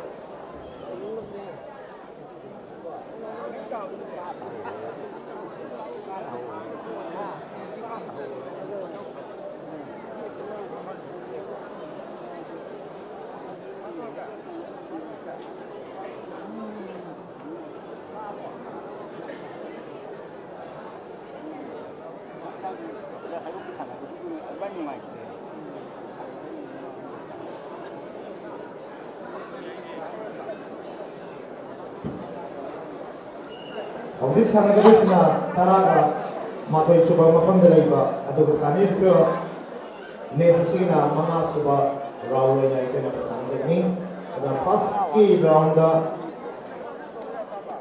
ete houzik sanana bigida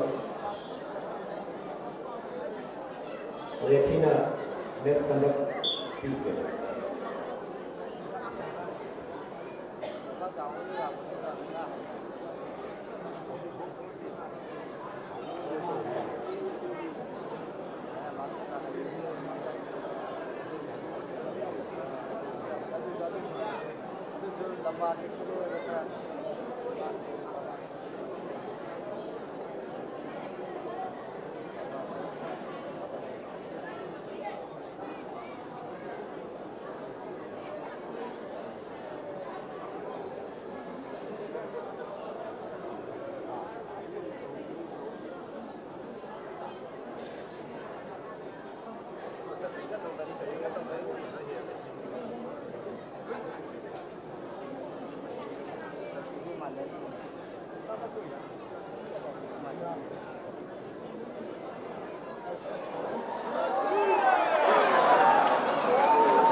First round game, red Masugi team separate na first round. Ayo na first round game score 30. Houzik second minute naman ko second lagi dah score na tu jadi.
Masih matangga tara suba player oina represent tawduna di manibagi phagat pirpa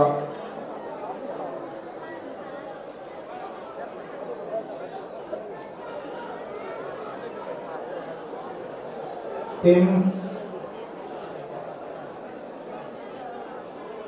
Rohit versus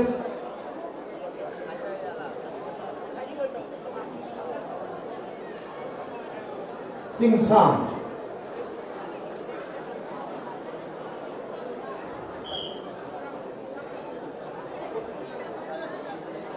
Ekoi hajitang amat kau hubung hajitau diba kene mani deyawi na masih taras bagi makam da laibili ba ayo ko represent tawduna in bosna antak sana ka represent na tarulok suboy na ekoi sana kani in bos ani bang na players na si wama to represent sa tawduna in na ko represent na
Military home break.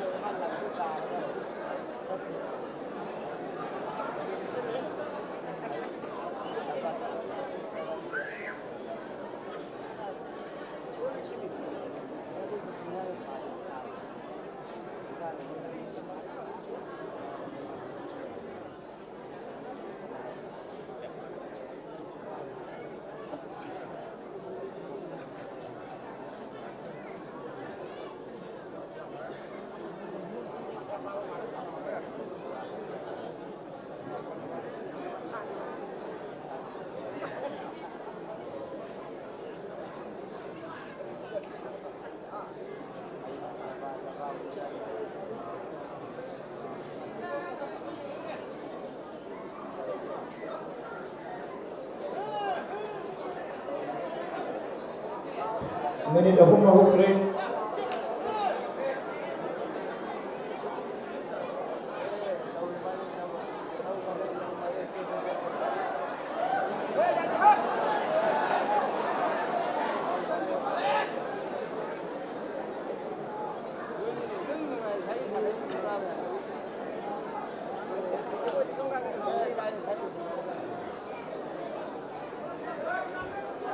Okay, na bisa dibersih saya ala yang punya minute fall. Ada bang nama ada yang wani men pire kani nabagi. Time use ini mana dah. Besok nabi naba dia lagi bang jadi.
Okay, pass around the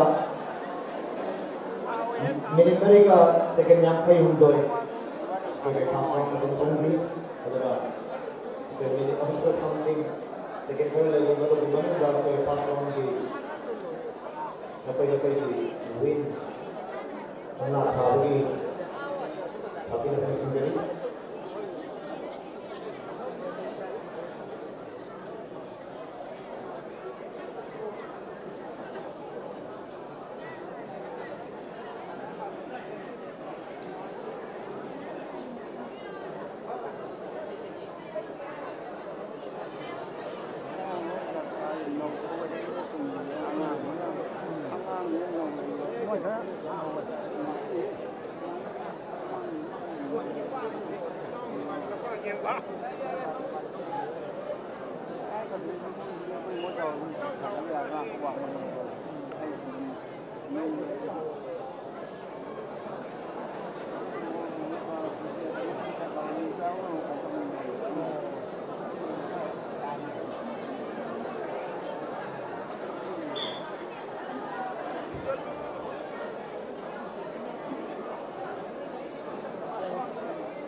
Pasal min mga gaya pera, waning pera nama kena pizza ni, juga minit ohun, tapi sekarang lagi, untuk mana dah pasal lagi, apa pasal lagi, sport tahun dah mencari.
aduga ekagi mongna pasana thasiba adudagi mongna ge thati ba baza kati do adu obina ni sinjari se laba do ko la thong eveninga हमजी के कोई नेपाल अपना लोइकरे अत छानगदे समापल सुबह मफम दरे के लेटेसी अदुगा वांडे theta को दत्तर सुबह mister कुंजेसो versus मैं हम represent of Malaysia Diamonds ariba players na ina kota in na bang para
pasaran ke oke kisah ba hello na pasaran takre Mukti ya big joy le mo ah mukti ya na joy le ye ne ye yo lang ka ba lang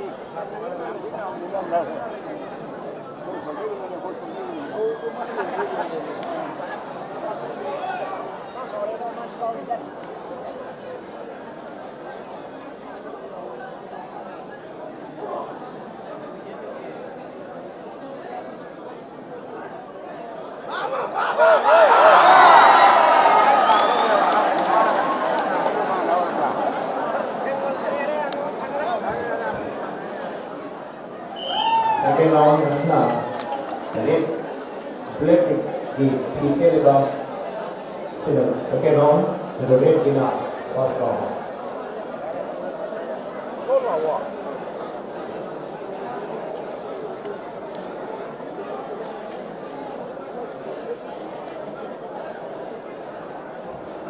Howzit sanati ba player karas basna sanati ba tumina score lai ba magi points mayang ifan point 11 aduga thairo point 9 mayang pada point ani lead tawuna ate mo sa masi makadar ko da mga subagi ifam dalai ba Mr. Razu thairo represent tawuna sanabi na warm tawuna dress tawuna levino loina Mr. Nungsitoy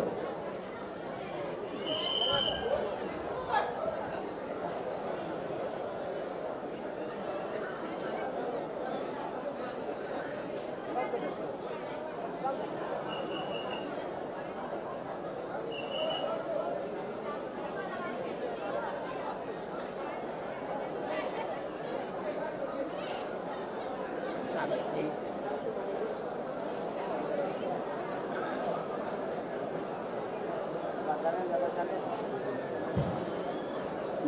yang lima kuman turnamen kayak ada domai pak kalau mana di polis kalau yang tadi yang polisi representatif lebih bahwa lebih lebat kuman mulai masa kita pakai pemain itu kita pakai pasal pemain.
Pasron ke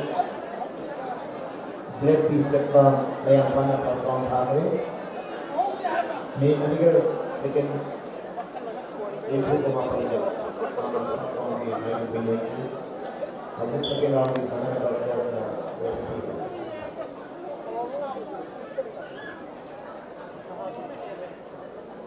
상이 먹고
second round susu moyang Nepal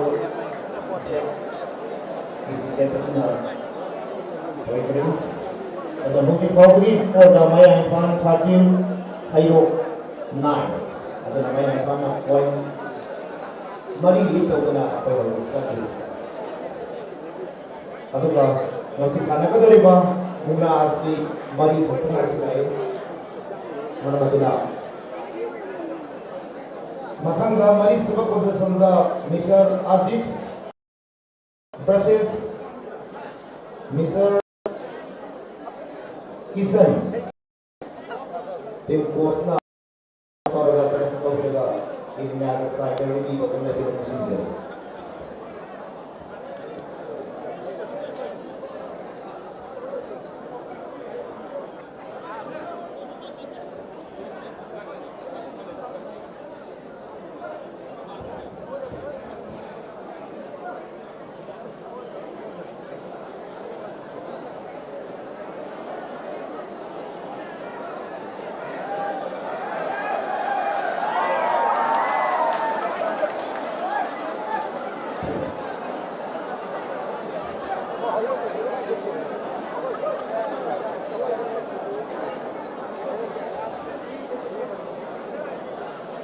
Mr. Aziz versus Mr. Kisan.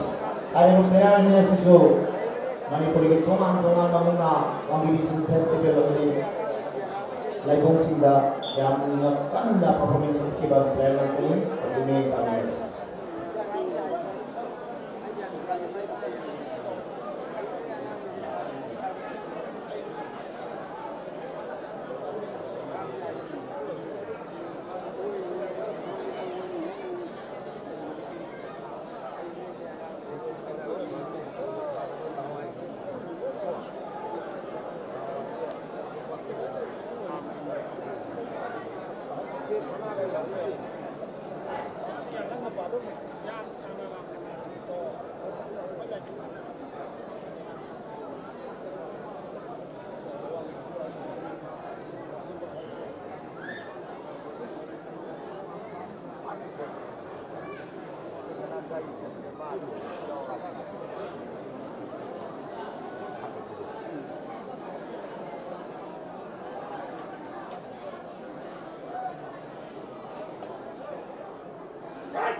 Sana bana dia dah.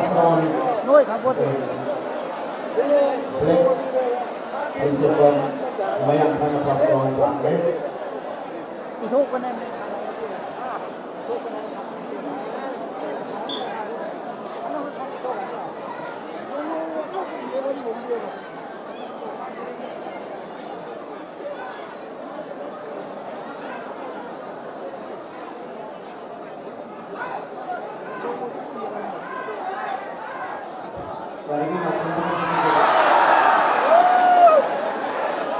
Hey, Hydro. Kena anak dia, ini sana le, kami. Ini prize opening bergai. Second round. Moi sana mina tum le, kampung le. Kona ni moi kecah tal le, kampung le. Okay, Mayang Fan ki score 14. Ayo 18. Robindo mang ke phampi bagina players mesti Robindo mai supaya dia yang titik yang mau lulus dengan sana pin.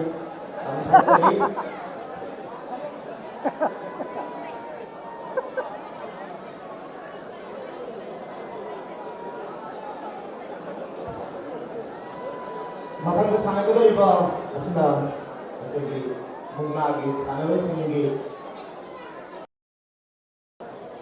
ꯂꯥꯡꯖꯩ ꯍꯥꯏꯅ ꯑꯍꯨꯝꯁꯨꯕ ꯃꯐꯝꯗ ꯂꯩꯕ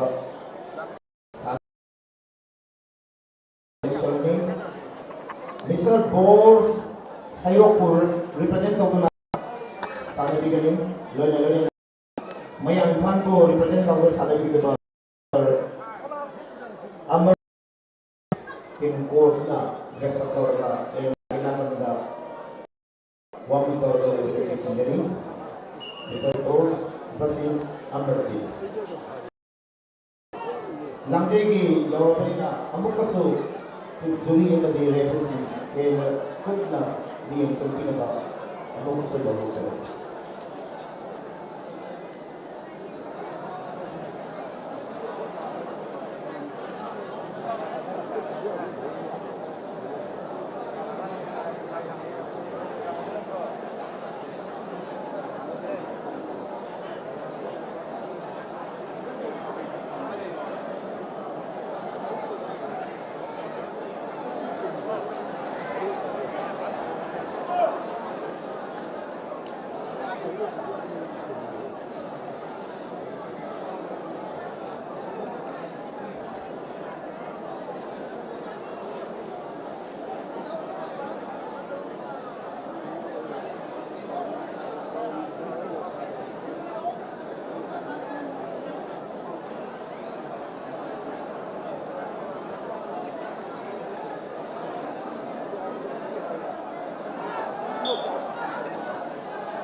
ꯑꯩꯈꯣꯏꯒꯤ ꯃꯇꯝꯗꯒꯤ minute ꯑꯅꯤ ꯍꯧꯈ꯭ꯔꯦ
Isya merekatnya awal sambang berbeda tidak juga umur lebih bagi mengamaskan sudah lebih dari kisah dari pasang film ini berbeda dengan berbeda.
Pass round break.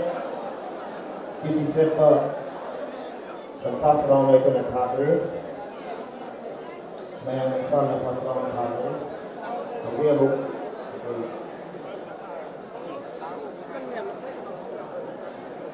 second round di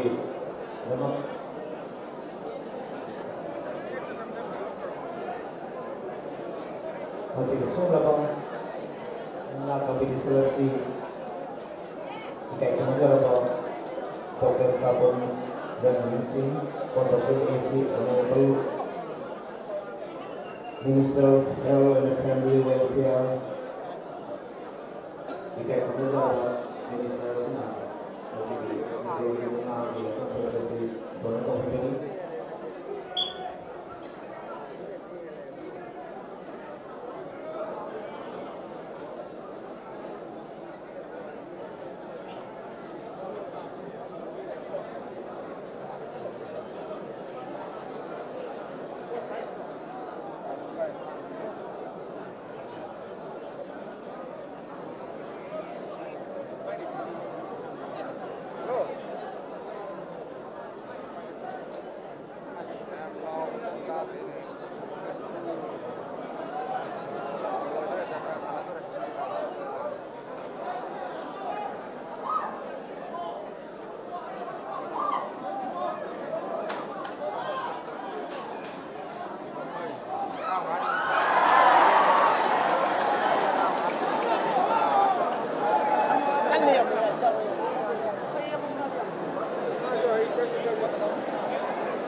नहीं याद जी वो है मसाद रुपा लेते हैं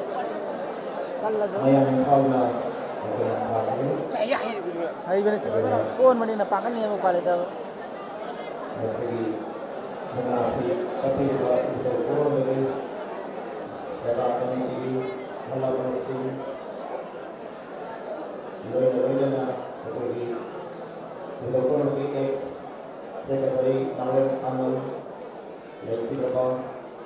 jadi mama suka pilih apa jadi berapa lagi kemudian bodi ini mana lalu nama siri bunga gitu pun makusu menurut aku kesuara para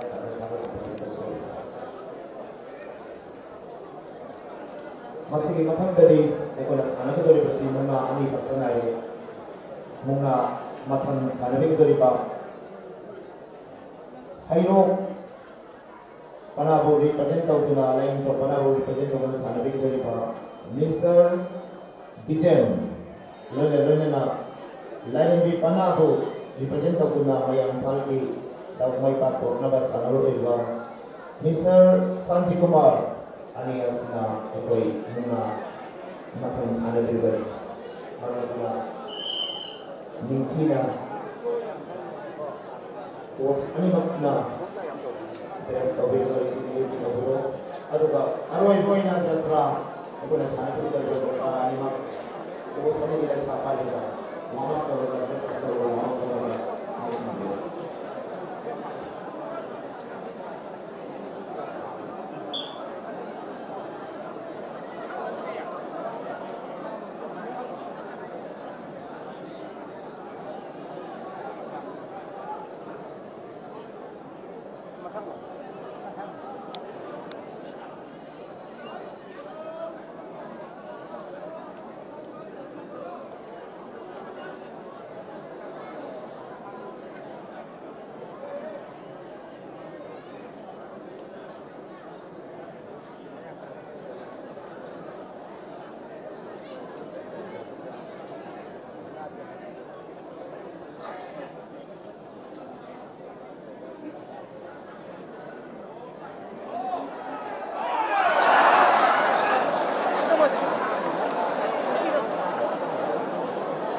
First round I play red team to silver hayok na first round na kapre.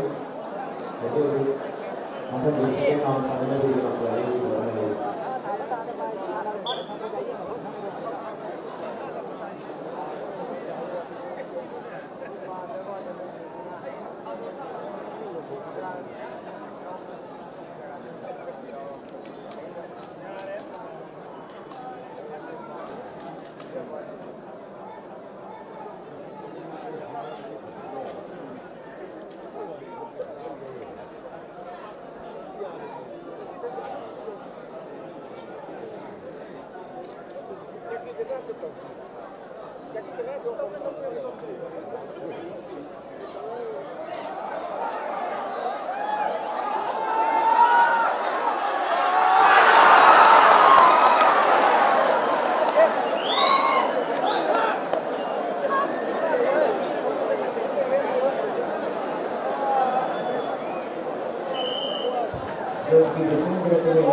Second round hayok na Mayaman 16 points, hayok 12 points. Ako na lang sa ba ang lalising level of form kahit pinatalo level speaker manipulated assembly state of song site background explanation learning na muna sa donor to be Honorable Minister of Health and Family Welfare, Dr. Sapon Ranjan, 1000 SC. Lola na ikay kumisaro Honorable MLA Manipur Chairman, Ningway na Panjarbada, Sri Sir Wongkam Robindro, Mayangpal SC. Lola na ikay kumisaro ba Sir Mayang Langan Ramesh Sos, Honorable MLA Kapsing SC. Jadi bahwa minister lain ada honorable MLAs, lain ada honorable speaker yang masih mengenal segi. Jadi ukuran bahwa di pendek kembali nak ini di perlu apa di mana di SSL lain ada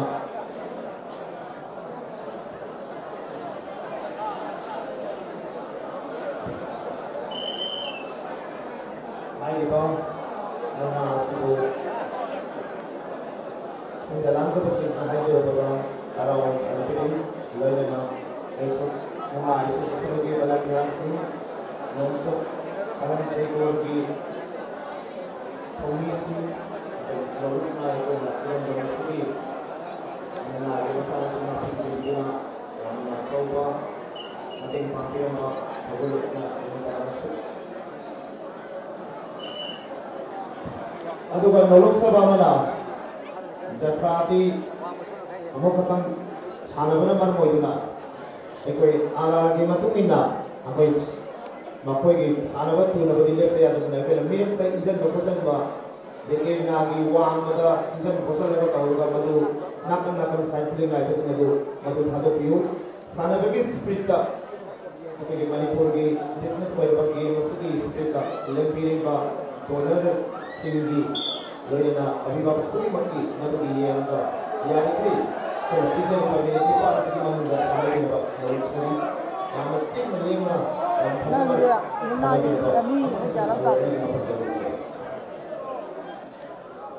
ꯀꯥꯗ ꯆꯞ ꯆꯥꯔꯦ ꯊꯥꯒꯠꯎꯕ꯭ꯔꯥ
Sanjay Balanjar Singh,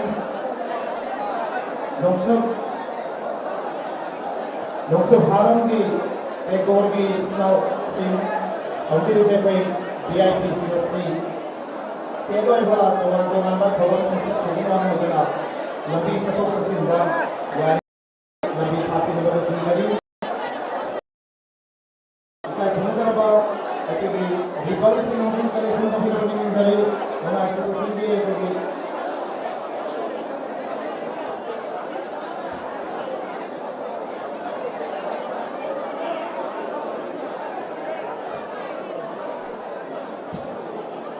masih cuma bahwa mikro bingung lagi sponsor kami bahwa ada nih kalau welfare Dr. Sapam Ranjal Khabaghat AC jadi represent of the Assembly of Salto Guru Khosari Lalina masih cuma bahwa itu betul meeting lagi namanya MP Honorable Speaker Manipur Legislative Assembly Sri Sultan Speaker of the Legislative Loyana Honorable MLA Syaman Manipur Kongkang Sir Robin Road Hayata AC Loyana kita boleh besar Mayakapan Ramesko Honorable MLA Presidensi atau kalau ini nak mesti berapa ahli lain telefon si Loyana nak kita guna berapa si kita pun kita beri teman-teman orang nak di masa ada kita tahu yang terjauh nak betul yang baik atau guna atau ilmu dan manipulasi kita beberapa atau apa juga bagi beberapa ilmu manusia atau Loyana Sri Nauden Anand ex-secretary masih guna di tiga kabinet Pak Loyana Loyana di institusi Pak Sunil Kakulan Pak Sri Wardaudam Bagaimana Bisoy Kumboli Lebih Pak Kumboli Udara Betul Kumboli semua nama orang dan kecil baik tiba Loyana itu yang kami bagi jadi ahli kami mesti jarang saya pernah kopi apa kita sudah teman-teman